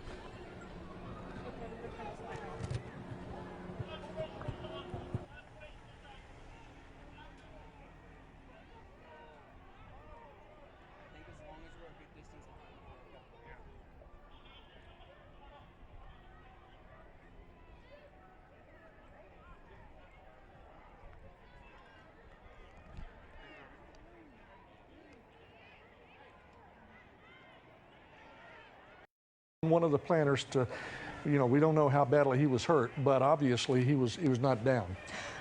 We have had multiple crews on the scene all evening. We are actually joined now live on the phone with WHNT News 19's Madison Neal in Big Spring Park. Oh, we don't have her yet. Okay, so she is down there monitoring the situation along with some other of our crew members that have been around throughout the evening, throughout the downtown area, keeping an eye on everything. Greg, again, I know this is a very tense situation. A lot of people are very passionate. But again, for the most part, even though it's been tense for about the last 40 minutes or so, it started off as a very peaceful but inspired evening. Can we go around on the empty side? I can hear you now. I couldn't hear the anchors. Okay, Madison. I can't hear the anchors. Okay, Madison cannot hear us, so we're going to try to get the producer to let her go. Greg, what are you seeing right now? What are you hearing? One of the things just a few minutes ago, Anthony Daniels on Facebook says, and he's a state representative here, it has a big district in this area. Anthony is with the minority caucus down in Montgomery. He was on the president's COVID-19 task force. Anthony, a while ago, said unnecessary. He posted on his Facebook, unnecessarily using force against peaceful protesters in downtown Huntsville who called the state troopers. I am so disappointed in our local and county leadership. This is not Bloody Sunday. Why the hell were the state troopers called? Again, that Anthony Daniels posting on his Facebook page. I'm sure we got a lot going on, and we're going to try and get a call into Anthony, but that's on his social media right now. Him posting that 14 minutes ago. Anthony was one of the members that did address the crowd during the rally earlier this evening that took place from 5 to 6:30. He was one of many state and local leaders who were calling for change with our community members. Now, it seems to me that most of the boots on the ground right now that we're seeing at Big Spring Park are actually Huntsville police officers moving in. Did see some Madison County Sheriff's Office employees also in that crowd. State troopers, last time I saw them, they were still in their vehicles, and as they were driving down the street, things were being hurled at those vehicles. I did see that. You see what looks like maybe they're firing more tear gas, or was that a flash off a camera? It appeared to be some tear gas being fired at one of the protesters who was getting a little too close to law enforcement officers. Yeah, and you see bottles that are being hurled. Anybody throwing rocks, I don't know. But certainly water bottles are being hurled at the police officers. But, this is a crowd that continues to gather right there at Big Spring Park. They've been pushed away from the street area over more really toward the Von Braun Center. Absolutely. You can see more of them moving up the hillside there. You see some of the garbage in the street, some of what was being thrown at law enforcement officers as they came into the park. And now you see more of the crowd running from the law enforcement officers there. But law enforcement officers still seem to be very calm. So it doesn't seem to be anything incredibly threatening at the moment. Just more smoke canisters there. Yeah, and this is going to be right there behind the Huntsville Museum of Art, right across from the VBC Probst Arena. And all throughout the evening, law enforcement officers with Huntsville Police, Madison County Sheriff's Office have been stationed all throughout downtown Huntsville. We saw many Madison County Sheriff's deputies standing along the steps of the courthouse to ensure that nothing happened there. Huntsville police officers blocked off many of the streets that would lead into downtown Huntsville, closer to other businesses and whatnot. And now you see that they have pushed the crowd from the courthouse square down through downtown Huntsville and now onto almost the other side of Big Spring Park. Yeah, they are on the south side right now. That is the AC Hotel right there on the left, and our camera's moving around. That's the AC Hotel right there. And then, of course, you're looking over toward Embassy Suites as well. So Huntsville Police have moved that crowd already to the south end of the park. Where did they go from there? There are only really two streets that they could take, and that would be on either side of the hotel or in between the two hotels that would push them on down toward Governor's Drive. And for what it's worth, much of the crowd has thinned out as the evening has gone on. But again, there's just still this small sector of it that is holding on to this protest as you see some other flashes of what appears to be smoke canisters going off again. And once again, this is what police are using. It's a tactic to get people to leave the area, to let the demonstrators know that they need to go. They certainly had the right to assemble earlier, and they did that. But then when they told them that they needed to move on around sunset, which was around 7:56, I believe, we're coming up on an hour, some of those people are still hanging around, even after Huntsville Police have moved them from downtown to Big Spring Park and still using tear gas to try to get them out of the area. Right. Again, if you are just joining us, around 7:15, some members of the rally were still hanging around the courthouse square, and that was when law enforcement officers told the crowd to disperse. About 40 minutes later was when they deployed their first canister of riot gas. And so this has roughly been going on for about 50 minutes now at this point to get these protesters to clear the scene. I believe those are Alabama State Troopers there in the blue pants and the blue helmets. Yeah, we saw them join the scene roughly about 8:05, 8:10.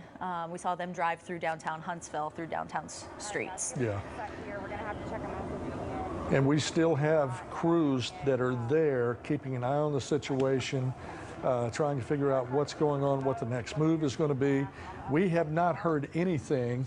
And Greg, I don't know, I follow Huntsville police on Twitter, but I have not seen them post anything. Have you seen any kind of communication or anything in emails to our newsroom? No, I have not at this point. And again, I know we're producing from the hip here, and I'm doing this live on television. Maxie, we have nothing from HPD at this point, correct? Okay. Nothing from HPD, Jerry. Okay. At this point. You know, the most, I would say the thing that's jumped out at me the most from what I've seen social media is what I mentioned a while ago with Anthony Daniels expressing disappointment about what he says was the action against peaceful protesters in downtown Huntsville, saying that this is not Bloody Sunday. So that's, you know, and people have weighed in on both sides on the thread on his post. Both sides of that, obviously. But as far as HPD, anything from Twitter, anything that they normally do in the email says we haven't received that yet. I do want to share a tweet that WHNT News 19's Brian Lawson just posted. He was one of our reporters that was on the scene. He says, WHNT crews and everyone else driven out of downtown area. Gas, pepper spray, further away from the HPD perimeter, just moving us on with a warning. Don't know why ALEA, Alabama Law Enforcement Agency cars rolled in, and there were a lot of them. Crowd was loud, didn't move, but no destruction. Obviously, too, this was a coordinated effort among law enforcement agencies. We didn't see Alabama State Troopers come in until the tear gas had been fired, and Huntsville police obviously needed to move the crowd.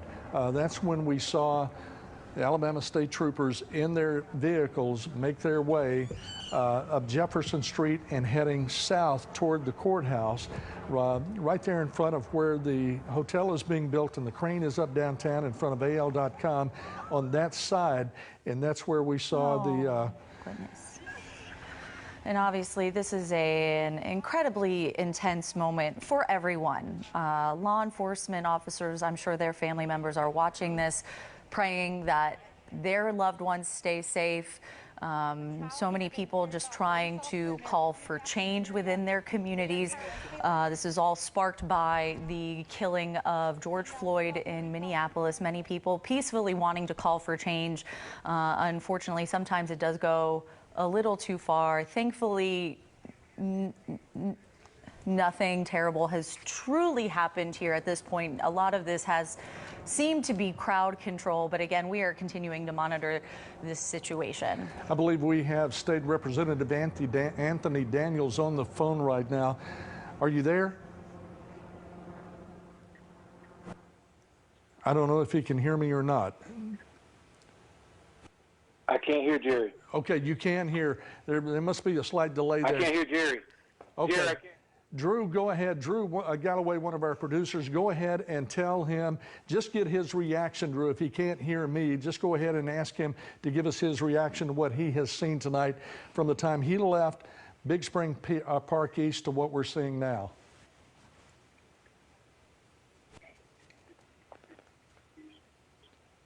And we'll stand by for his response. Well, I will say, Jerry, that I'm very surprised at the actions that have taken place.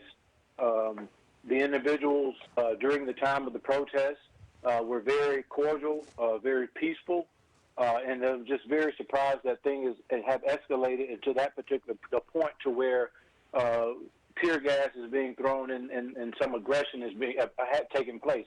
And so I'm just I'm very, very disappointed in the action, and really have called for our local and county leaders to explain to me why in the world would the state troopers be in Huntsville, Alabama. This is not Selma, Bloody Sunday, and we have the manpower locally to deal with this. They dealt with it on Monday, and I just don't see. I didn't see that the type of behavior that one may have described as aggressive from the protesters to warrant this action. Representative Anthony Daniels, the Alabama House Minority Leader, joining us on the phone. We do know, now he's not able to hear us right now, so I can't really ask him another question unless we pass it along to somebody in the booth. you know, my concern right now is, you know, he has posted on Facebook raising the same question about why Alabama State Troopers were here. I mentioned a moment ago that we didn't see them until it turned ugly and they started firing the tear gas downtown, that the state troopers came in. Were they here just in case they were needed? You know, having covered events like this before, and some of them indicated years ago in the late 70s, early 80s, you know, state troopers really took the lead on that.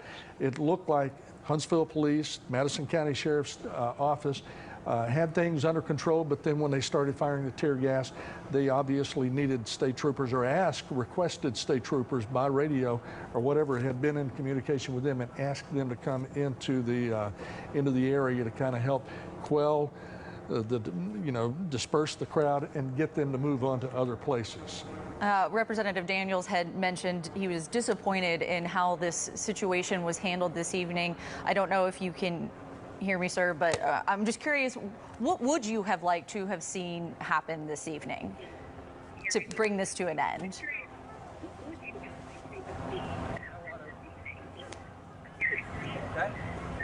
Well, I think that, you know, from what we've seen on television, we've even seen a reporter get exposed to the tear gas who, you know, innocent bystander. It doesn't appear to be any aggression being done on the part of the actual protesters. I would be very surprised if the protesters were defiant or aggressive with officers.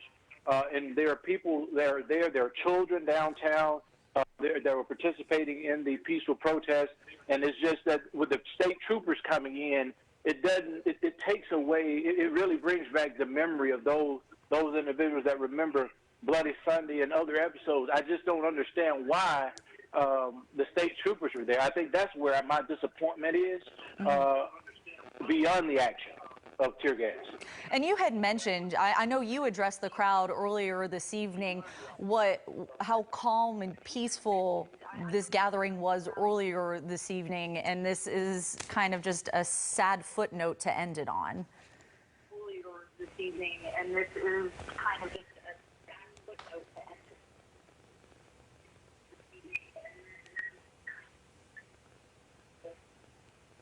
Well, I think that, yes, it was very disappointing to me, and I'll be waiting to hear from the Secretary of Aliyah tomorrow morning just to understand what actually happened on the ground and who made the request to call the state troopers in.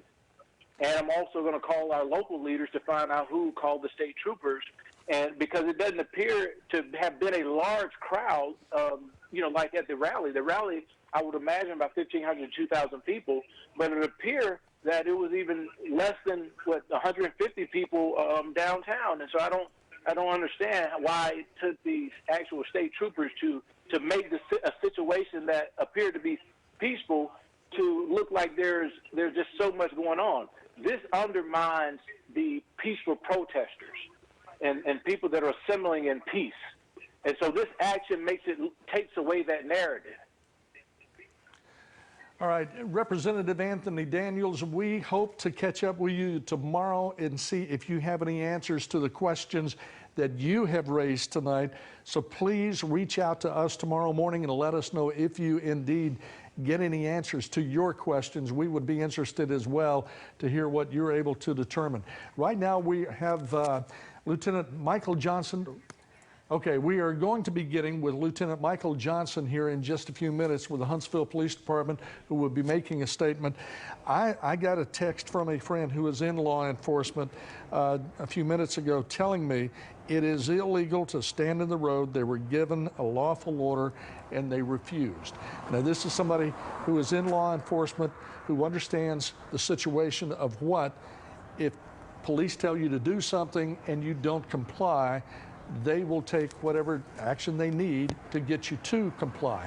Obviously, in this case, they were told to leave. They didn't.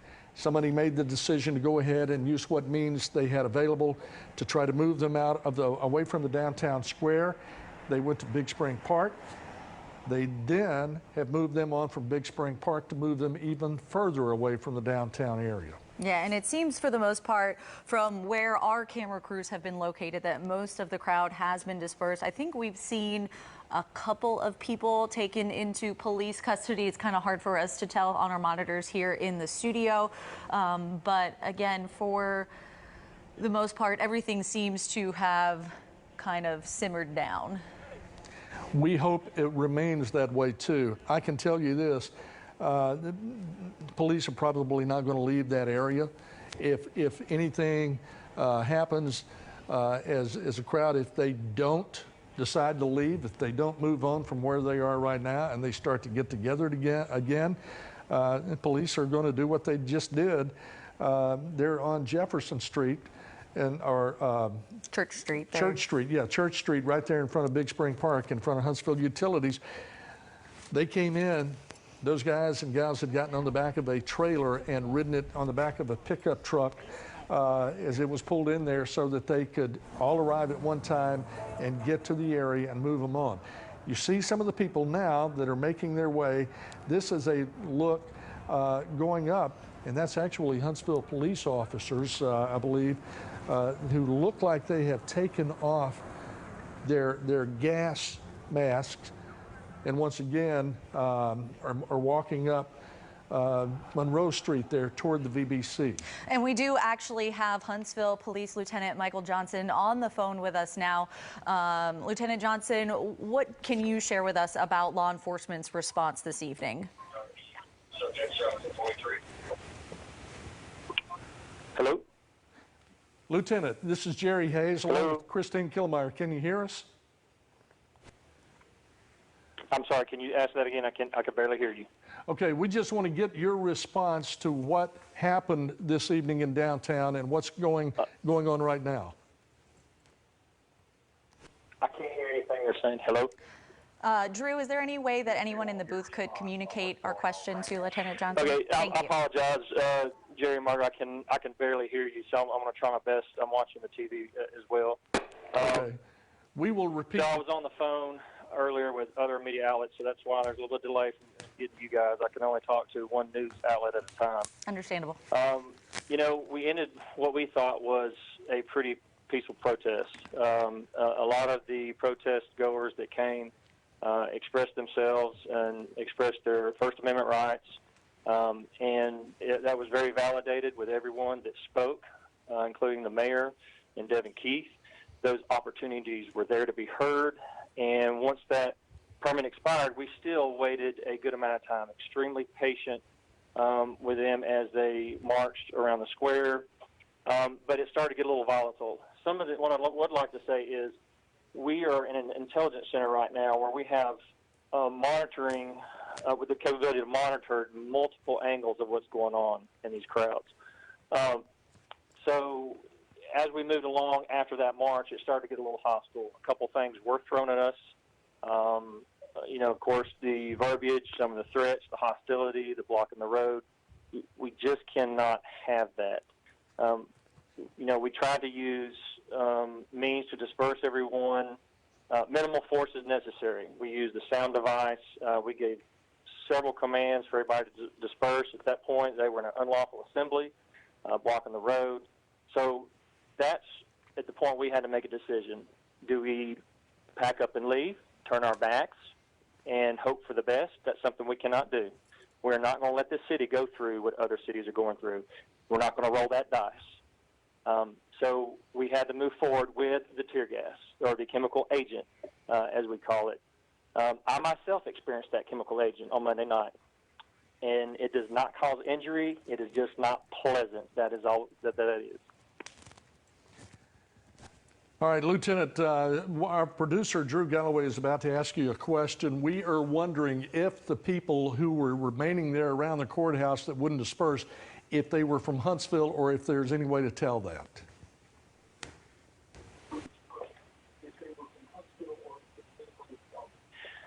Okay, so Jerry, that is a very good question, and that is something that is going to take time to gather. As you can imagine, we have multiple personnel on the ground. I have multiple personnel in our NAACP center. They're on their cell phones. They're watching their monitors. They're listening to different frequencies on the radio. I need time to gather that information, okay? But what I can tell you is there were threats in that crowd, and we ID'd some threats, all right? And we can reveal that in the coming days as I gather that information for you guys. But we feel that where we're at with no reports of injury, I think we're at single-digit arrest numbers. With the crowd that we had at the initial protest, I believe that's a success. And no property damage that we know of, that's a success. So I think you just addressed it, Lieutenant Johnson. You said, from the best of your knowledge, none of your brothers and sisters in blue injured at all this evening, to the best of your knowledge. At this point, we have not got any reports of any officers injured to any degree. Do you know of any of the protesters that have been injured and or taken into custody as well? Yeah, because we did see one person who was down on the ground and actually saw 2 Huntsville police officers help that person up and get him over and set him down on a planter where he could kind of catch his breath.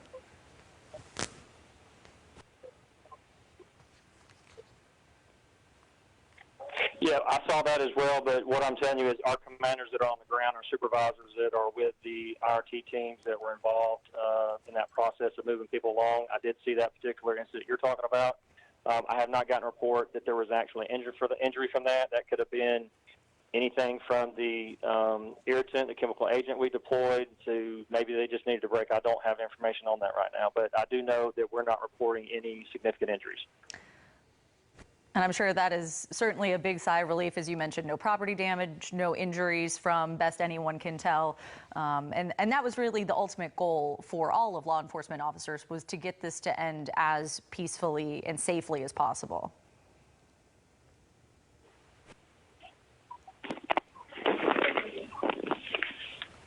Absolutely. You know, let's just recap on the nation, if you will. If you look at some of the other cities and the injury numbers, the arrest numbers, the property damage numbers, if you look at from that perspective, what we had tonight was a peaceful protest. It ended. A couple hours after it ended, we began patiently waiting for folks to leave, and they were breaking the law. They would not leave. All right? And then our city still, even then, did not have right at this point, we don't have the property damage. We don't have the arrest numbers that they've had. Definitely have not had any officers hurt. You know, again, I believe it's a success. We think the officers were very professional tonight, extremely patient once they got done with their march, and failed to disperse.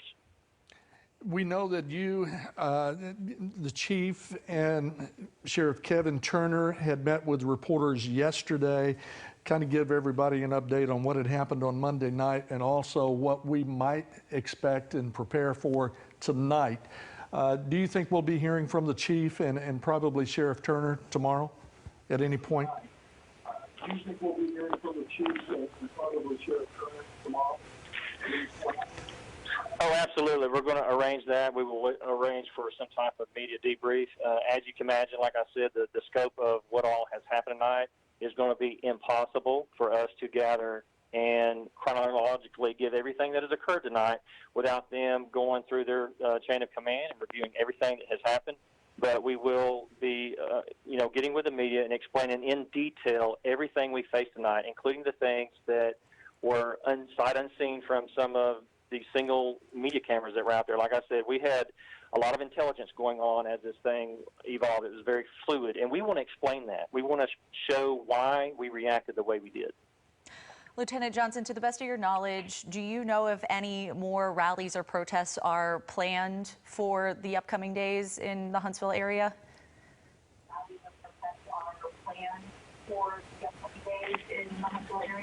Yes, ma'am. We actually have at least 2 organizers that have approached the chief and our department, and they actually wanted to have a prayer, if you will. I don't know if you really want to call it a protest, but they wanted to have prayers with law enforcement. These 2 gentlemen are independent and represent different organizations. We can get into that when they make those announcements. They're in the process of getting their permits, but they want to actually have an event that is joint with law enforcement. Lieutenant, I know you guys probably have a game plan for the rest of the evening. Would it be safe to say that the streets of Huntsville are safe and law enforcement intends to keep it that way for the next few hours in downtown? Absolutely. You know, Jerry, like I said, I have to go back to the limited amount or no injury, no single-digit arrest, no property damage. We're going to hang on for just a couple hours to make sure that anybody that had any criminal intent or ill intent that is lingering around right now, we don't want any fire started, we don't want any property damage. We're going to make sure the safety of the city is our priority the rest of the night. Lieutenant Johnson, we certainly appreciate you taking the time to talk to us today, and we look forward to meeting with you and Chief McMurray and Sheriff Turner tomorrow. Thank you, sir. We appreciate your time and helping us to explain to the people who are watching what's going on tonight in Huntsville exactly what was going through law enforcement's mind in trying to make sure that this just didn't turn more ugly than it did. We appreciate your time. Thank you. Yes, sir. I appreciate it, Jerry. You guys have a good night. You too. Once again, we've been talking to Lieutenant Michael Johnson, who is the Public Information Officer with the Huntsville Police Department, explaining exactly why they did what they did. Now, I can say this, having talked to some people, police constantly monitor social media. These people that are running around with their cell phones, they are watching what's going on. They're watching what we put on the air. If they see something, they're going to identify it and try to keep it from getting any worse than it before it happens, and try to take care of it before anything bad happens. Yeah, throughout the evening, we saw law enforcement officers stationed on all four corners of the courthouse square, on the stairs of the courthouse square, as well as on top of the Madison County Courthouse and several other buildings throughout downtown Huntsville to keep an eye on everything that was happening on the ground. And once again, you know, they had a plan before this all happened tonight. They knew what they needed to do in case it turned ugly, if people didn't leave when they were told to leave.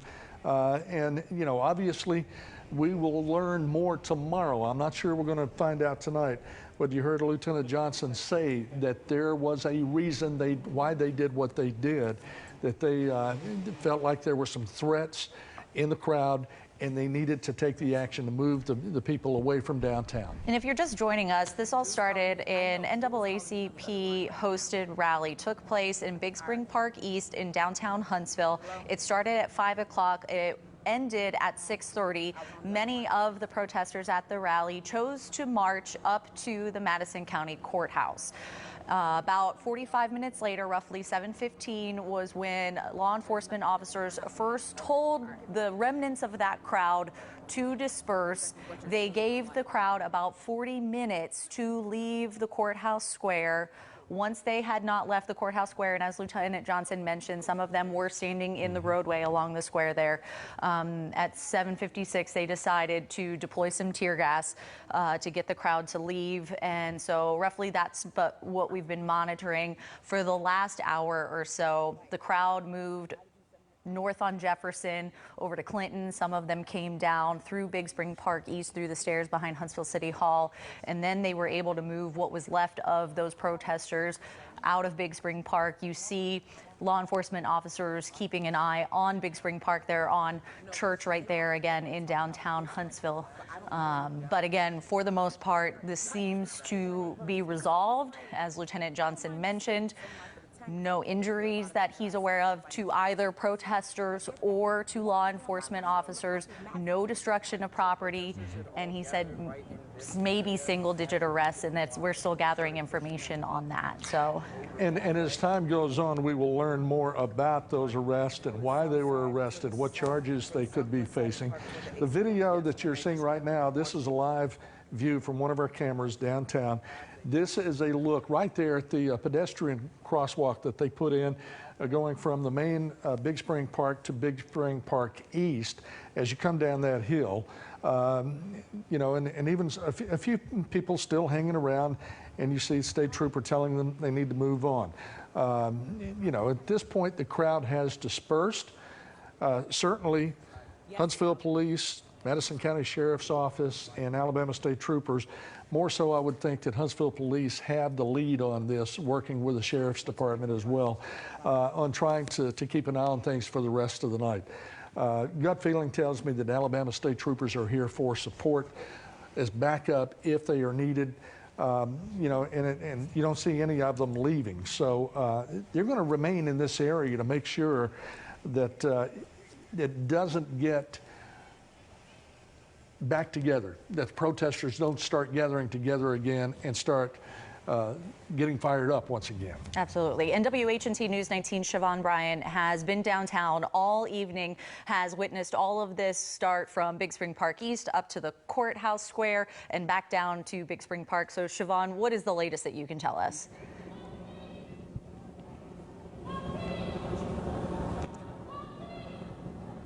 So right now it's pretty much dispersed, but right as you guys were tossing to me, there are people that are chanting, "No justice, no peace." That just started within the last 30 seconds. And actually there's a second person behind the camera right now who is joining in on her chant. There's maybe, from what I can see, less than 20 people left in the park. Most of them are walking in whatever direction they might be going to. But when we were on the square last time that we talked last, and police were moving out of there. So here's what had happened since then. If you were looking down the ramp of the the West Side Square, you saw a number of police vehicles that were sitting right there. But then a lot of them started dispersing towards Big Spring Park West. So when we got here to Big Spring Park West, what we saw was a number of protesters facing off once again with riot police. The police that had their shields and the all black on, and they were standing towards each other, but the riot police in their normal formation were taking steps towards them, kind of one step at a time, advancing toward the crowd of demonstrators. But from we are across the street because police asked us to stay on this side of William Street here, and essentially what happened on Church Street, excuse me, and what happened essentially here was we saw a heavy dose of tear gas. We saw the big smoke cloud kind of come up there, so much so that being here on the other side of Big Spring, we got hit with it, so much so that we had to run. We were coughing and it was in our faces. Our eyes were running, our noses were running, so I can only imagine what the people up close to that scene were feeling, because from way over here, we got a heavy dose of it, and a bunch of us, truthfully, went up the block just to try to get some fresh air. Since we've been back down here, again, the park is primarily dispersed. Behind me, you see the riot police again kind of crossing the street into Big Spring Park. I don't know where they're going. There isn't a crowd in the park anymore. And then beyond them is a line of state troopers. The vehicles that you see back there with the lights on, that's HPD and state troopers, primarily. I have not seen a Madison County Sheriff's vehicle out here in quite some time, but we have seen a heavy, heavy presence of Aaliyah state troopers, and we've been seeing them since they came into the square. It was a number of them that came into the square all at once, and people were actually throwing things at their vehicles, and that's when a lot of the crowd started to disperse as HPD was spraying the pepper spray and now the tear gas and the smoking canisters and things like that. So a lot's happening right now. It seems to be pretty quiet, pretty dispersed. Anybody that is a straggler that's trying to walk up or down this street, police have been stopping them, trying to figure out where they're going, trying to encourage everybody to leave. But right now, it's a lot quieter than it was even 30 minutes ago, let alone a couple of hours ago. For now, live in Huntsville, I'm Siobhan Bryant, WHNT News 19. Siobhan, thank you.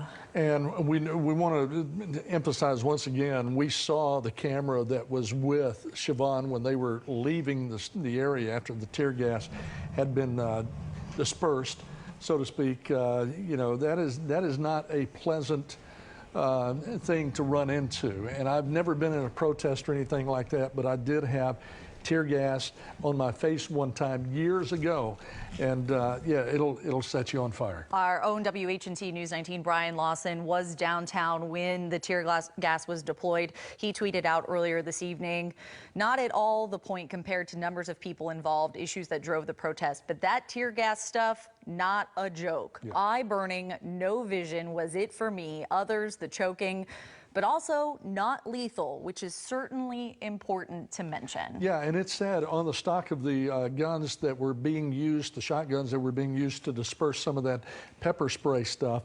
you know, it says non-lethal. I mean, they're not gonna do anything. They're trying to get the crowd to move safely.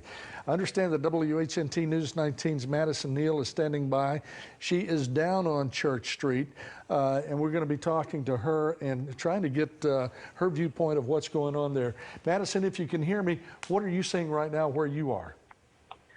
So right now it's pretty calm on Church Street. If you just take a look behind me, you can see flashing lights. These are all ALEA vehicles. That's the Alabama Law Enforcement Agency. Earlier we saw them. They assisted what looked like Huntsville Police Department and Madison County Sheriff's Office in Big Spring Park to disperse the protesters that had come down from downtown into Big Spring Park.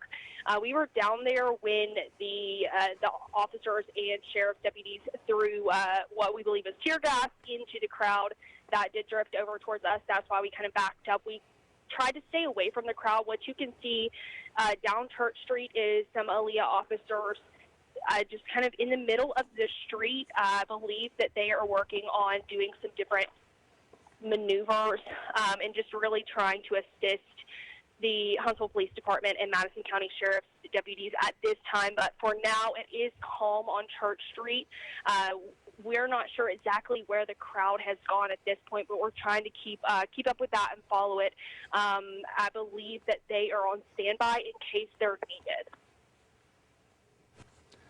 Well, from experience and having covered this type of thing before over the years, and it's been years since we had anything, law enforcement knows exactly where those people are right now. They may be in smaller groups, but they are monitoring where they are and what they are doing, and if they need to go in and do whatever they need to do to make sure that everybody stays safe, that's exactly what they're going to do.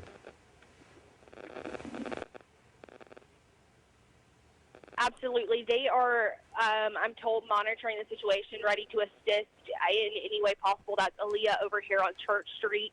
But for now, we're just going to stay on top of it. And we have other crews, as you've seen, following the crowd and just keeping up with it. But for now in Huntsville, Madison Neal, WHNT News 19. All right, Madison, thank you. And again, we've had crews on the scene of this all evening. If you missed anything of what happened, we do have a live blog that captured everything for you on WHNT.com and our news app. We also streamed this entire rally and the aftermath of it on WHNT.com. We've been on the air for a little more than an hour now. We briefly left and then came back when we saw more law enforcement officers being brought in to help squash the crowd. Yeah, once it seemed like it had quieted it down a little bit downtown, we left the air, but as soon as we got word that there was a trailer loaded with Huntsville police officers making its way down Church Street toward Big Spring Park, we decided to go back on the air so that we could let you see what was going on live and to bring you up to date what was happening in our city. You know, been here for 40 years and never seen anything quite like this before. Now, this is the third protest that has taken place in Huntsville in roughly a week. We've seen other smaller protests take place all throughout the Tennessee Valley. A very small one was held Saturday, small compared to what we've seen the last couple of days, was held Saturday in Big Spring Park. Another one took place Monday where they did have to use some of the CS gas to get the crowd to disperse. But this evening's rally was by far the largest of all of the rallies that we've seen happening throughout North Alabama. And again, for the most part, most of the people left. It was a peaceful evening. From 5 to 6:30, the crowd marched up to the courthouse square, and then about 7:15, they were working to get the crowd to disperse. And then, of course, you heard Lieutenant Michael Johnson, the public information officer with Huntsville Police Department, talk about why they did what they did. They felt that there were some threats that they had picked up, whether it was from what they were seeing there on the scene. And we're in the studio. We're looking at television monitors and pictures that are being brought to us by our crews out in the field. They are there. They're seeing things that we may not pick up on. You know, they're the eyes and the ears of what's happening. They felt like that they needed to move and try to get that crowd out of downtown, and that's what they did. Meanwhile, some local leaders are questioning the methods that law enforcement officers used this evening. Representative Anthony Daniels, State House Representative Anthony Daniels, asked a lot of strong, important questions. He plans to get answers to his questions. He says that he was disappointed in the fact that the Alabama Law Enforcement Agency was brought in. He felt the city's resources had more than enough manpower to contain the crowd and felt like it didn't need to end the way it did. Yeah, and of course we're going to continue to monitor. We're getting ready to leave the air here in just a moment. It looks like things are a lot quieter now. Let's hope it remains that way. We will be back with more coming up on WHNT News 19 at 10. Tomorrow, you heard Lieutenant Johnson also mention that there may be a prayer rally. There are a couple of people who have approached the chief saying they want to have a prayer rally with law enforcement, which certainly would be a far cry from what we have seen in Huntsville Monday night and then, of course, tonight. And again, to recap what Lieutenant Johnson said, no law enforcement officers injured to the best of his knowledge, no protesters injured to the best of his knowledge, and single-digit arrests, if that many. So, and no destruction of property. We'll have plenty more for you coming up tonight on WHNT News 19 at 10. Thank you.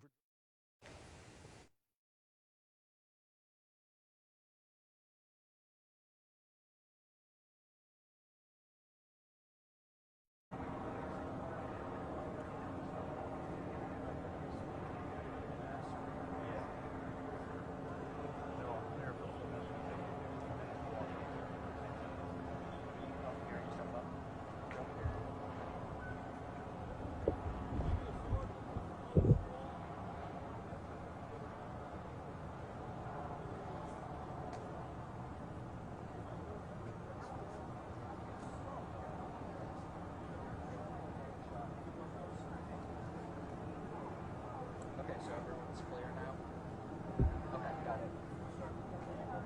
Madison and Allen's are right now?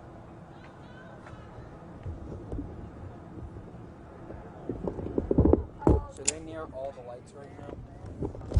Okay, so they're like...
start doing circles.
Will Culver's ex-police, isn't he?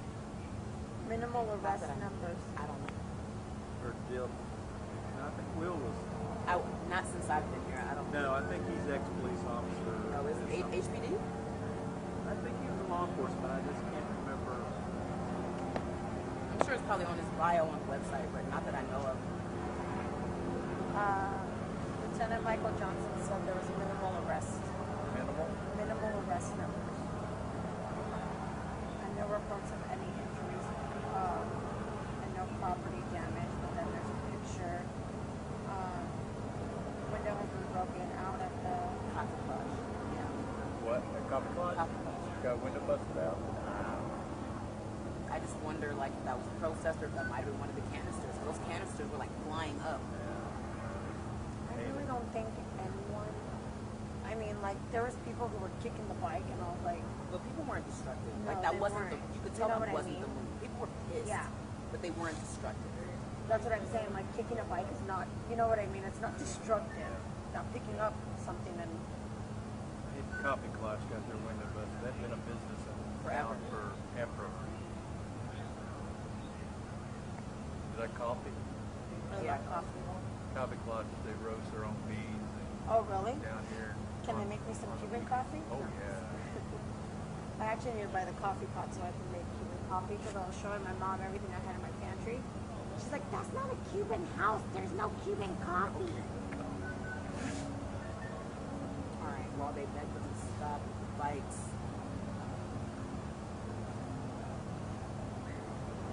Should have heard how offended she was when I was like, oh, I'll get the Keurig, and they have the little Cuban coffee pots to make. That's not how you make it. And when you're in a rush, it's a lot easier than making it. Yeah.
Right, like that guy. Is that a protest? Yeah, a little bit. No, Just a little one, just a little.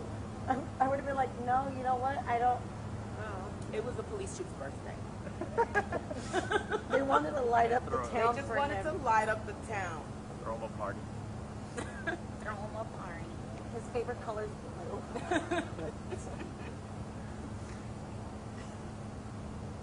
But you know what's so sad is that some people are just that oblivious. Oh, that yeah. they're so naive, so oblivious that they're probably like. You got what's your number? 818-256-9807.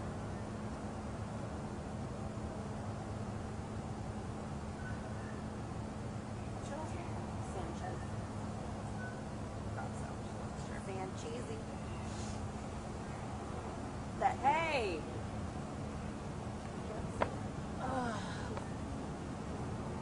She's got better eyes than I do. I see his head and I'm like, huh?